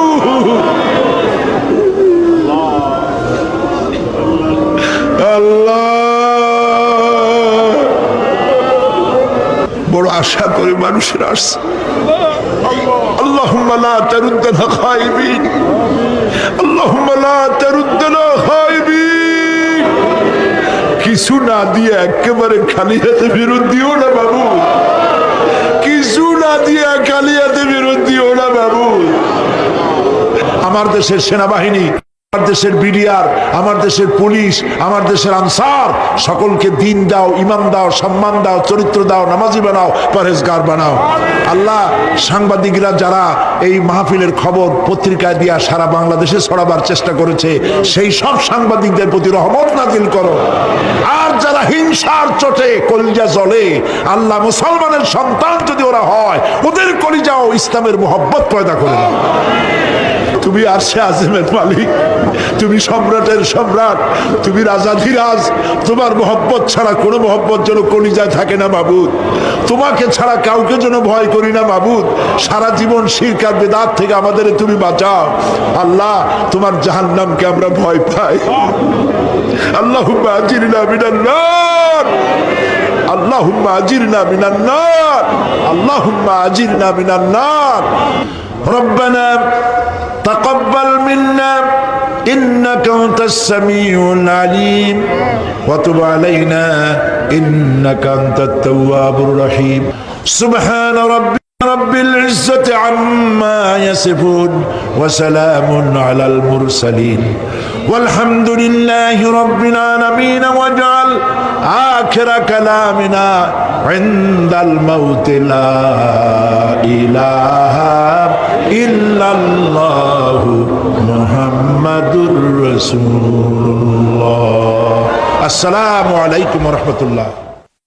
الله من الشيطان الرجيم بسم الله الرحمن الرحيم. বিতাড়িত মরদুদ শয়তানের ওয়াসওয়াসা থেকে পানাহ চাই, পরম করুণাময় আল্লাহর নামে শুরু করছি। মানুষকে বাঁচায় কে? জোরে চিল্লায় কোন কে? নামাজ। এই নামাজ মানুষকে অন্যায় কাজ থেকে বাঁচায় দেয়। নামাজ যে মানুষকে অন্যায় কাজ থেকে বাঁচায়, কেমনে বাঁচায়? আমরা যে নামাজ পড়ি, এই নামাজে তো আমাদেরকে অন্যায় কাজ থেকে বাঁচাইতে পারে না। নামাজি বহুত মানুষ আছে অন্যায় করে, করে কিনা কোন? না করে না? করে।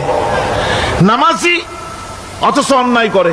আর আল্লাহ বলছেন নামাজিকে, নামাজ তাকে অশ্লীলতা থেকে ফিরায়। তাহলে কথা কারটা ঠিক? আল্লাহরটা। জোরে বলেন কারটা ঠিক? অবশ্যই আমার আল্লাহর কথা হক। আমি ভুল করতেছি, আমি যেন কোথাও ভুল করতেছি, সামথিং ইজ রং, কোথাও যেন আমরা ভুল করে বসতেছি, সেই ভুলটা কি আমরা আবিষ্কার করতে চেষ্টা করবো ইনশাআল্লাহ। প্রথম যে কথাটা সেটা হচ্ছে যে আমরা যা নামাজে পড়ি আমরা তা বুঝি না। কথা ঠিক কিনা? আমি যদি এখন প্রশ্ন করি সামি আল্লাহু লিমান হামিদা অর্থ কি কোন, ফার্স্ট ডিভিশনে কয়েকটা লেটার নিয়ে ফেল করবেন এরকম লোক আছেন না নাই? সুবহান রাব্বিয়াল আলা অর্থ কি জানি না, সুবহান রাব্বিয়াল আযীমের অর্থ কি জানি না, দোয়া কুনুত অর্থ কি জানি না, তাশাহুদ অর্থ কি জানি না, সূরা ফাতিহার অর্থ কি জানি না। এমন কি উযুর মধ্যে কয়টা ফরজ তাও অনেকের জানা নাই। কথা কি বেশি বললাম না ঠিক বলছি? একজনে জিজ্ঞেস করলো, মিয়া উযুতে কয় ফরজ? কয় হুজুর কি মনে করেন যে বুঝি জানি না? এটা তো সাধারণ ব্যাপার, বলেন না কয় ফরজ? কয় উযুতে তো 17 ফরজ। কি কি? কয় হাত ধোয়া, পাও ধোয়া, মুখ ধোয়া, নাক ধোয়া, চোখ ধোয়া, জিহ্বা ধোয়া, মাথা ধোয়া। বলতে বলতে গুনে দেখা গেল প্রায় 19টার মতো বলছে। বলা হলো, মিয়া বললেন আপনি উযুতে ফরজ 17টা, কইলেন আপনি 19টা। কয় হুজুর জানি আরো, বলি না আপনাদের ভয়তে। উযু জানে না, নামাজ জানে না, তাকে এই নামাজ কেমনে ফিরাবে অন্যায় কাজ থেকে? কথা বুঝতে পেরেছেন? নামাজে আল্লাহু আকবার বললাম, এরপরে সানা পড়লাম, তারপরে সূরা ফাতিহা পড়লাম। সূরা ফাতিহার ভেতরে যে সমস্ত কথাগুলি বললাম সেই কথাগুলি বুঝি না, কি বলেছি তাও জানি না। এরপরে সুবহান রাব্বিয়াল আলা বলেছি, সুবহান রাব্বিয়াল আযীম বলেছি, সামি আল্লাহু লিমান হামিদা বলেছি, অর্থ কি জানি না। আল্লাহ তা শুনতে পান, যে ব্যক্তি আল্লাহর প্রশংসা করেন তিনি তা শুনতে পান। নামাজের মধ্যে আইডিয়া দেওয়া হচ্ছে, তুমি যে আল্লাহর জন্য নামাজ পড়তেছো, প্রশংসা করতেছো, এটা এমন নয় যে আল্লাহ পাক দেখছেন না বা শুনতেছেন না। তুমি যা বলতেছো, প্রশংসা করতেছো, আল্লাহ পাক তা শুনতে পাচ্ছেন। সামি আল্লাহু লিমান হামিদা। সুবহান রাব্বিয়াল আলা, আমি মহান সর্বশ্রেষ্ঠ আল্লাহ রাব্বুল আলামিনের পবিত্রতা ঘোষণা করছি, আমি তার প্রশংসা করছি। সূরা ফাতিহার কি আমরা বলি আপনারা ব্যাখ্যা দেখে বুঝে নিয়েন, সেগুলি আমি এখানে বলে বাকি কথা সব শেষ করতে পারবো না। নামাজে কি পড়েন সেটা যদি জানতেন, অবশ্যই আল্লাহ রাব্বুল আলামিনের কথা কার্যকরী হয়ে যেত। ইন্নাস সালাতা তানহা আনিল ফাহশাই ওয়াল মুনকার। নামাজ মানুষকে পাপের কাজ, অশ্লীলতা থেকে ফিরাতে পারে। আল্লাহ ইন্না বসায়ছেন, নিশ্চয়ই, বেশক, অবশ্যই নামাজ পাপ থেকে ফিরাবে। কিন্তু কেমনে ফিরাবে নামাজ তো বুঝি না, নামাজ তো বুঝি না। খালি সেজদা দেয় জনমের মতো। আর সেজদা কি? নামাজে যদি দেখে ইমাম দেরি করতেছে, আত্তাহিয়াত পড়তে দেরি হয়ে যাচ্ছে, পিছন থেকে সিগন্যাল মারে, ঠিক কিনা? বেয়াদব, বেয়াদব। তোমার নামাজ, তোমার আত্মাই তো আগে শেষ হয়েছে, তাতে কি হয়েছে? চুপ করে বসে থাকো। ইমামকে কাশি দিয়া সতর্ক করার অধিকার তোমার নাই। যদি ইমামকে সতর্ক করার জন্য কাশি দিয়ে থাকো, তোমার নামাজ ফাসেদ হয়ে যাবে। এটা ফাজলামি করার জায়গা না, এটা নামাজ। এর নাম কি? ধীরে সুস্থে নামাজ পড়তে হবে। অনেকে মসজিদটারে মনে করে জেলখানা। ঢুকতে যত দেরি, বেরোতে পারলে যেন বাসে যান ছটফট করে। সিনেমার মধ্যে গিয়ে ঘন্টার পর ঘন্টা বসে থাকে, খারাপ লাগে না? মসজিদে কেরাত যদি একটু লম্বা পড়ে, পিছনে বসে খালি কি যে করে মনে মনে বলতে থাকে যে ইমাম এমন কাঁচা ছাড়া ছাড়ি না। আর গান যখন শোনে শুনতেই থাকে, কত মজা, ঘুম আসে না। নউজুবিল্লাহ কর। সুতরাং নামাজে কি পড়েন সেটা আপনাকে বুঝতে হবে। সঠিকভাবে নামাজ পড়ার পরও যদি কোনো মানুষের সঠিকভাবে, ভালো করে শোনেন, সঠিকভাবে নামাজ পড়ার পরেও যদি কোনো মানুষ পাপের থেকে না ফেরে, তাহলে বুঝতে হবে একথা, পানি আর সাবান দিয়া কাপড় ধুলে কাপড়ের ময়লা যাবে, কিন্তু পানি আর সাবান দিয়া কয়লা জনমের মতো ধুইলেও কয়লার ময়লা যাবে না। কথা বুঝে আসছে? এর থেকে আর উত্তম দৃষ্টান্ত আমার কাছে নাই। নামাজ পড়ার পরেও যদি চরিত্র ভালো না হয়, বুঝতে হবে নামাজ হচ্ছে না, কাঙ্ক্ষিত মানের নামাজ আদায় হচ্ছে না। আল্লাহর নবী বলেছেন, যার নামাজ পাপ কাজ হতে ফিরাতে পারলো না, তার নামাজ নামাজি নয়। আবার শুনুন, রাসূল বলছেন, যার নামাজ তাকে পাপের কাছ থেকে ফিরাতে পারলো না, তার নামাজ নামাজ নয়। ওইটা নামাজ হয় নাই, যার জন্য তার পাপ থেকে তারে ফিরাইতে পারছে না। আর কিয়ামতের দিন বেনামাজিরা সবচাইতে বেশি অপমানিত হবে। সবচাইতে বেশি অপমানিত হবে কারা? বেনামাজিরা। কিভাবে? يوم يكشف عن ساق ويدعون إلى السجود فلا يستطيعون। সেদিন কঠিন সময়, আল্লাহ রাব্বুল আলামিন লোকদেরকে সিজদা করার জন্য বলবেন, কিন্তু যারা বেনামাজি ছিল দুনিয়ায়, তারা সিজদা দিতে পারবে না। বলেন নাউজুবিল্লাহ। অবস্থাটা কি হবে? খাশিআতান আবসারুহুম তারহাকুহুম যিল্লাহ। তাদের দৃষ্টি নিচু হবে, লাঞ্ছনা এবং অপমান তাদের উপরে চেপে বসবে, সিজদা দিতে পারবে না। আল্লাহ আমাদেরকে ক্ষমা করুন। কিয়ামতের দিন হযরত আদম আলাইহিস সালাম থেকে শুরু করে পৃথিবীর সমস্ত মানুষের সামনে আল্লাহ রাব্বুল আলামিন সিজদা করার জন্য অর্ডার করবেন। যারা নাকি বেনামাজি, ওরা আল্লাহর দরবারে সেদিন সিজদা দিতে পারবে না, লাঞ্ছিত, অপমানিত হবে। জোরে কর নাউজুবিল্লাহ।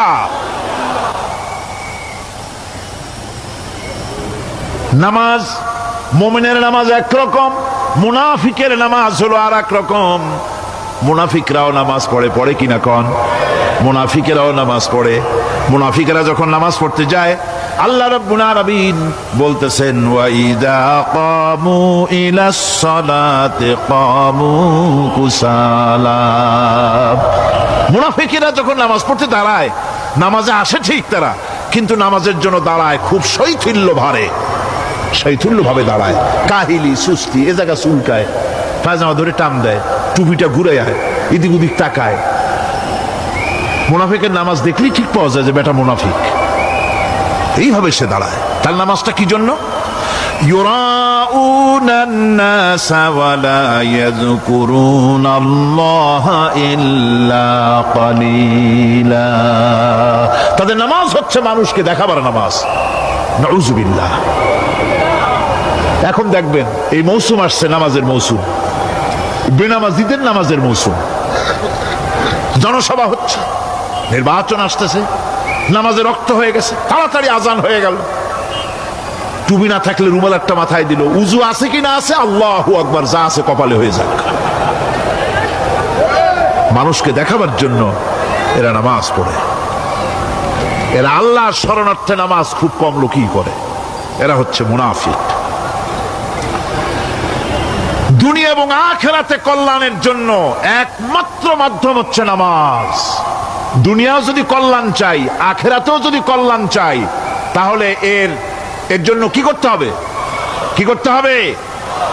আমার কথা নয়, আল্লাহ রাব্বুল আলামিনের কথা শুনুন। রব্বুল আলামিন বলেন, ক্বাদ ফালাহাল মুমিনুন আল্লাযীনা হুম ফি সালাতিহিম খাশিউন ওয়াল্লাযীনা হুম লিয-যাকাতি ফাঈলুন ওয়াল্লাযীনা হুম লিফুরুজিহিম হাফিজুন। নিশ্চিতভাবে সেই সব মুমিন কল্যাণ লাভ করবে, নিশ্চিতভাবে। তারা হচ্ছে ওই সব লোক যারা নিজেদের নামাজ ভীতি মিশ্রিত বিনয় ভাবে, ভীতি মিশ্রিত অবস্থায় বিনয়ের সাথে যারা নামাজ আদায় করে, যারা বেহুদা কাজ থেকে বিরত থাকে, যারা যাকাতের পন্থায় কর্মতৎপর হয়, আর যারা নিজের লজ্জাস্থানকে হেফাজত করে। এরপরে আল্লাহ পাক বলেন, ওয়াল্লাযীনা হুম লিআমানাতিহিম ওয়া আহদিহিম রাউন ওয়াল্লাযীনা আলা সালাওয়াতিহিম ইউহাফিজুন ওয়াল্লাযীনা আলা সালাতিহিম হাফিজুন। আর যারা তাদের আমানতকে পূর্ণ করে, আমানত এবং তাদের ওয়াদা চুক্তি পূর্ণ করে, এবং যারা নিজেদের নামাজ সমূহকে পূর্ণভাবে হক আদায় করে নামাজ পড়ে, নামাজের যারা হেফাজত করে, এরা কারা? এরা হচ্ছে উলাইকা হুমুল ওয়ারিসুন আল্লাযীনা ইয়ারিসুনাল ফিরদাউসা হুম ফিহা খালিদুন। এরা হচ্ছে সেই সব লোক, এরা উত্তরাধিকার হচ্ছে জান্নাতের উত্তরাধিকার, জান্নাতুল ফিরদাউসে আল্লাহ রাব্বুল আলামিন এই গুণ বিশিষ্ট লোকদের জন্য জায়গা করে দিবেন। জোরে কোন সুবহানাল্লাহ। নামাজকে পড়তে বলা হয়নি, কোরআন শরীফে বলা হয়েছে নামাজ কায়েম করো। কি বলা হয়েছে কন্ত দেখি? নামাজ কায়েম করো, নামাজ পড়ো। এই কথা কিন্তু কোরআন শরীফে কোনো জায়গায় আছে নাকি? এখন কায়েম করা কারে বলে? একটা গুরুত্বপূর্ণ আরেকটি বিষয়, নামাজ কায়েম করতে বলা হয়েছে। কায়েম কি? কায়েমটা হচ্ছে দৃষ্টান্ত স্বরূপ বলা যায় যে জিনিসটা সমাজে প্রতিষ্ঠিত আছে ওইটারে বলে কায়েম হওয়া, আর যেটা প্রতিষ্ঠিত নাই ওটা কায়েম নাই। কায়েম মানে হলো প্রতিষ্ঠিত থাকা। যেমন আমাদের দেশে, আমাদের সমাজে নারী পুরুষ শিশু বৃদ্ধ সকলেই কাপড় পরা, শাড়ি পরা, লুঙ্গি পরা, এই কাপড় পরাটা কায়েম আছে, প্রতিষ্ঠিত আছে না নাই? যার কারণে কাপড় পরা সমাজে কায়েম আছে বলে উলঙ্গ মানুষ সমাজে খুঁজে পাওয়া যায় না, পাগল ছাড়া। ঠিক কিনা? একটা বাচ্চাকেও যদি উলঙ্গ হতে বলেন এখানে, 5 বছর 6 বছর একটা বাচ্চাকেও, সে কিন্তু রাজি হবে না। ঠিক কিনা? যেহেতু কাপড় পরা সমাজে প্রতিষ্ঠিত আছে, সেহেতু উলঙ্গ মানুষ পাওয়া যায় না, কাপড় পরাটাই এখানে প্রতিষ্ঠিত। সুতরাং এখন অবস্থাটা এই হয়েছে, কাপড় পরা প্রতিষ্ঠিত আছে বলে কোন উলঙ্গ মানুষ এসে যদি এই মঞ্চে দাঁড়ায় আর বলে আমাকে একটু বক্তৃতা করতে দেন, আপনারা কি করবেন? মঞ্চে তো উঠতেই দিবেন না। উলঙ্গ মানুষ যদি কোনো চাকরি নিতে যায় ইন্টারভিউতে, তাকে লাইনে দাঁড়াইতে দেবে? দেবে না। এমনকি উলঙ্গ হয়ে যদি বাড়িতে প্রবেশ করে, তার বউ দূর দূর করে তাড়ায় দেবে। ঠিক কিনা? যেহেতু সমাজের ভিতরে কাপড় প্রতিষ্ঠিত আছে, সেই জন্য এই উলঙ্গ মানুষ পাওয়া যায় না। অনুরূপ ভাবে নামাজ যদি প্রতিষ্ঠিত হতো সমাজের ভিতরে, তাহলে বেনামাজি খুঁজে পাওয়া যেত না। চাকরি করতে গেলে সেখানে নামাজ মানদণ্ড হয়ে যেত, নামাজ পড়ে কিনা তা দেখে নেওয়া হতো। বেনামাজি লোক পাওয়াই যেত না যদি প্রতিষ্ঠিত থাকতো। প্রথম প্রশ্নই হতো তুমি নামাজ পড়ো কিনা। নামাজ আমাদেরকে এটা শিখায়, ইমাম কেমনে বানাইতে হবে। কোন সুবহানাল্লাহ। নামাজ ঐক্য শিখায়, নামাজ ভ্রাতৃত্ব শিখায়, নামাজ পারস্পরিক মহব্বত শিখায়, নামাজ নেতা কেমন হওয়া উচিত, নেতা নির্বাচন শিখায়। আবার নেতা ভুল করলে তার ভুল বলা যাবে না, এরকম হতে পারবে না। নামাজের ভিতরে ইমাম যদি ভুল করলেন, আপনি লোকমা দিবেন, সুবহানাল্লাহ, আল্লাহু আকবার বলবেন। যদি তিনি সংশোধন না হলেন আবার দেন, তাতেও সংশোধন হলো না আবার দেন। 3 বার লোকমা দেওয়ার পর যদি ভুল সংশোধন না করে নামাজ ছেড়ে দেন, ইমামকে বের করে দেন, নতুন ইমাম নিয়োগ করেন। যারা ক্ষমতায় যাবে, আপনি রাষ্ট্রের ইমাম যারে বানাবেন, সেই রাষ্ট্রীয় ইমাম যদি জনগণের ইচ্ছার বিরুদ্ধে যদি চলে, 1 বার লোকমান দেন, 2 বার লোকমান দেন, 3 বার দেন, তারপরেও যদি না নামে, ঘাট ধরে নামে না। নামাজ আপনাকে নেতা নির্বাচন, নেতাকে প্রতিষ্ঠিত রাখা, নেতার আনুগত্য আপনাকে শেখায়। নামাজ লাইন সোজা করে দাঁড়াতে হবে। লাইন যদি বাঁকা করেন, আপনার কলজেটা ওরকম বাঁকা হয়ে যাবে। কারণ নাউজুবিল্লাহ, নামাজের কাতারে যার কারণে নামাজের কাতার বাঁকা হবে, পুরা কাতারের জন্য আল্লাহর কাছে ওই লোকটা দায়ী হয়ে যাবে। নামাজ শৃঙ্খলা শিখায়। সুবহানাল্লাহ কইতে ইচ্ছা করে না? নামাজ শৃঙ্খলা শিখায়, শৃঙ্খলা বোধ শিখায়, সোজা হয়ে দাঁড়ায়। তারপরে ঐক্য এবং মহব্বত শিখায়। নামাজের ভিতরে যখন দাঁড়ায় গেলেন, আমির দাঁড়ালো, ফকির দাঁড়ালো, মন্ত্রী দাঁড়ালো, তার ড্রাইভারও দাঁড়ায় গেল, একই কাতারে দাঁড়ায় গেছে। নামাজ পড়তে গিয়ে ড্রাইভারের পাও গিয়ে লেগেছে মন্ত্রীর গায়ে। নামাজ শেষ হওয়ার পর মন্ত্রীর বাবার ক্ষমতা নাই এ কথা বলার যে, বেটা ড্রাইভার সলিমুদ্দি, তোর পাও লেগেছে আমার পায়ে, তোর চাকরি শুদ্ধা দোজকে পাঠায় দেব। পারবে বলতে? পারবে না। মিয়া মন্ত্রী সাহেব, এটা তোমার সেক্রেটারিয়েট না, এটা আল্লাহর ঘর। এটা কার ঘর? এক হি সব মে খড়ে হো গে মাহমুদ ও আয়াজ, এক হি সব মে খড়ে হো গে महमूद आयाज, न कोई बंदा रहा न कोई बंदा नवाज।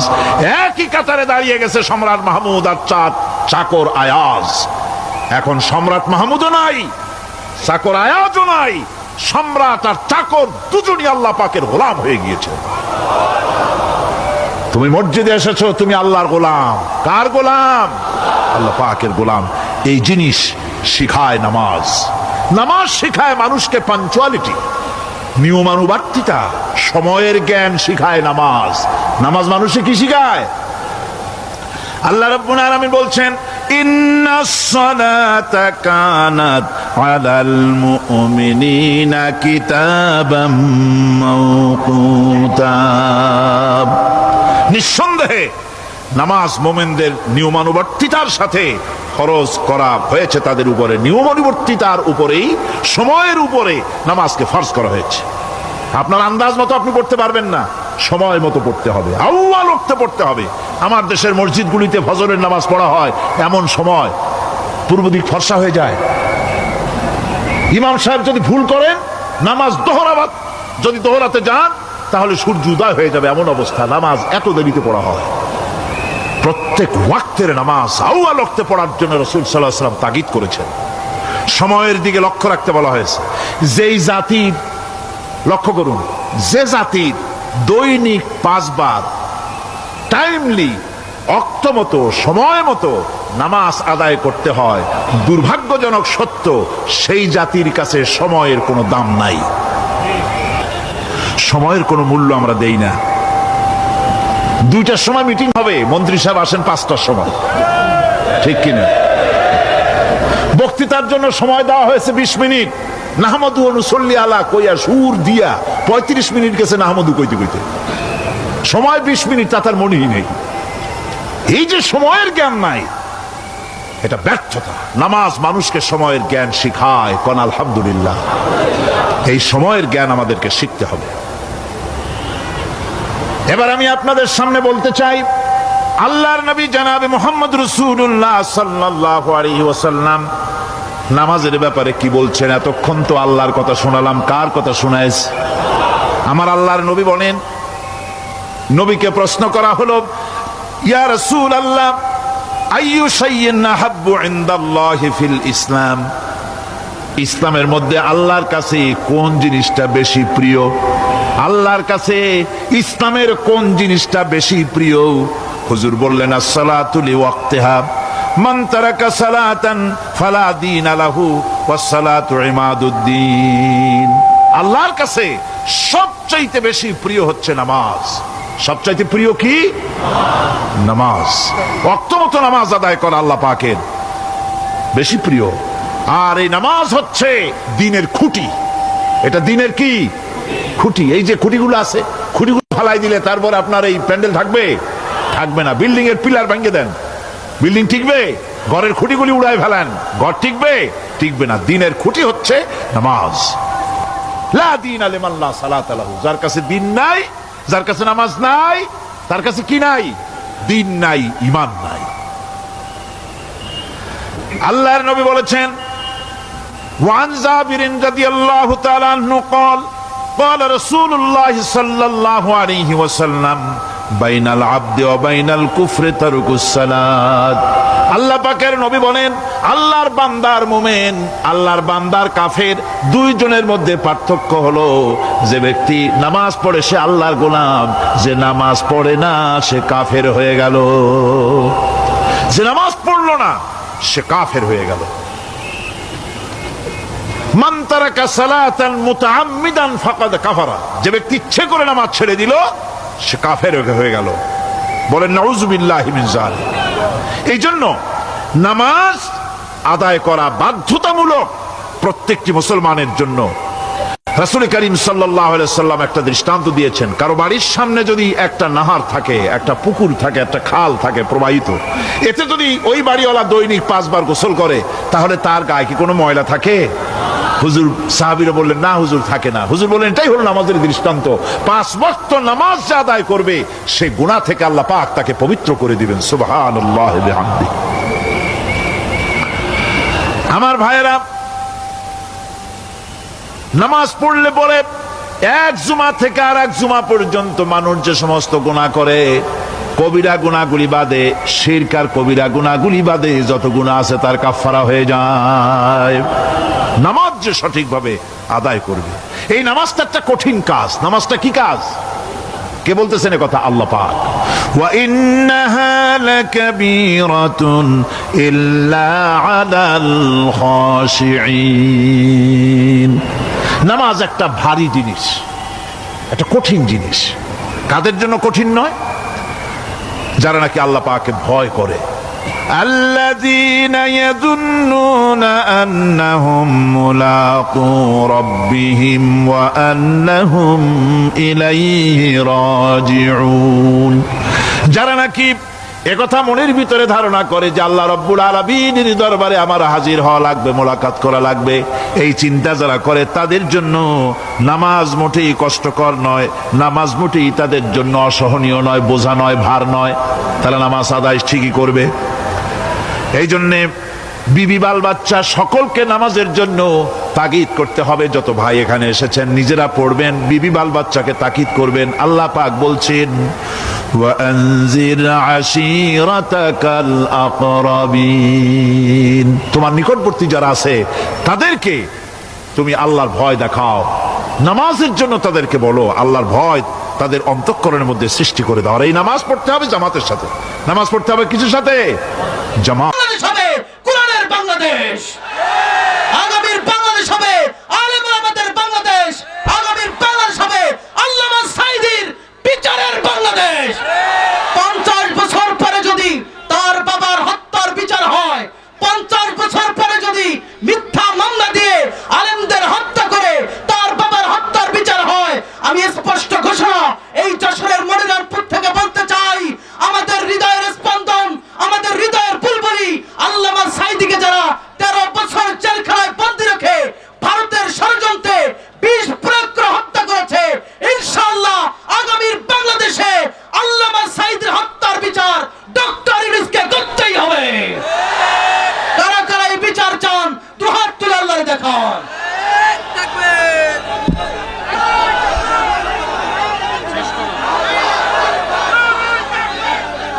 আল্লাহ সবাইকে কবুল করবেন, আমিন। আরো জোরে বলেন আমিন। আমার ভাইয়েরা, বিশৃঙ্খল পরিবেশে অগোছালো আলোচনা করেছি, আপনারা আমার জন্য সকলে দোয়া করবেন। আগামী 24 তারিখে আমার মাহফিল আছে মল্লিকপুরে, আমার 24 তারিখে মাহফিল আছে, ইনশাআল্লাহ দেখা হবে। আপনারা সকলে আমার জন্য দোয়া করবেন, আল্লাহ তাআলা যেন আমার এই কণ্ঠকে কবুল করে, আমিন। 21 তারিখে খেদাপাড়া মাদ্রাসা 21 তারিখে আছে খেদাপাড়া মাদ্রাসায়, আর 24 তারিখে আছে মল্লিকপুরে। ইনশাআল্লাহ আপনাদের সাথে দেখা হবে, কথা হবে। আল্লাহ তাআলা আমাদের সবাইকে কবুল করুক, আমিন। আসসালামু আলাইকুম ওয়া রাহমাতুল্লাহি ওয়া বারাকাতুহু। আলহামদুলিল্লাহ।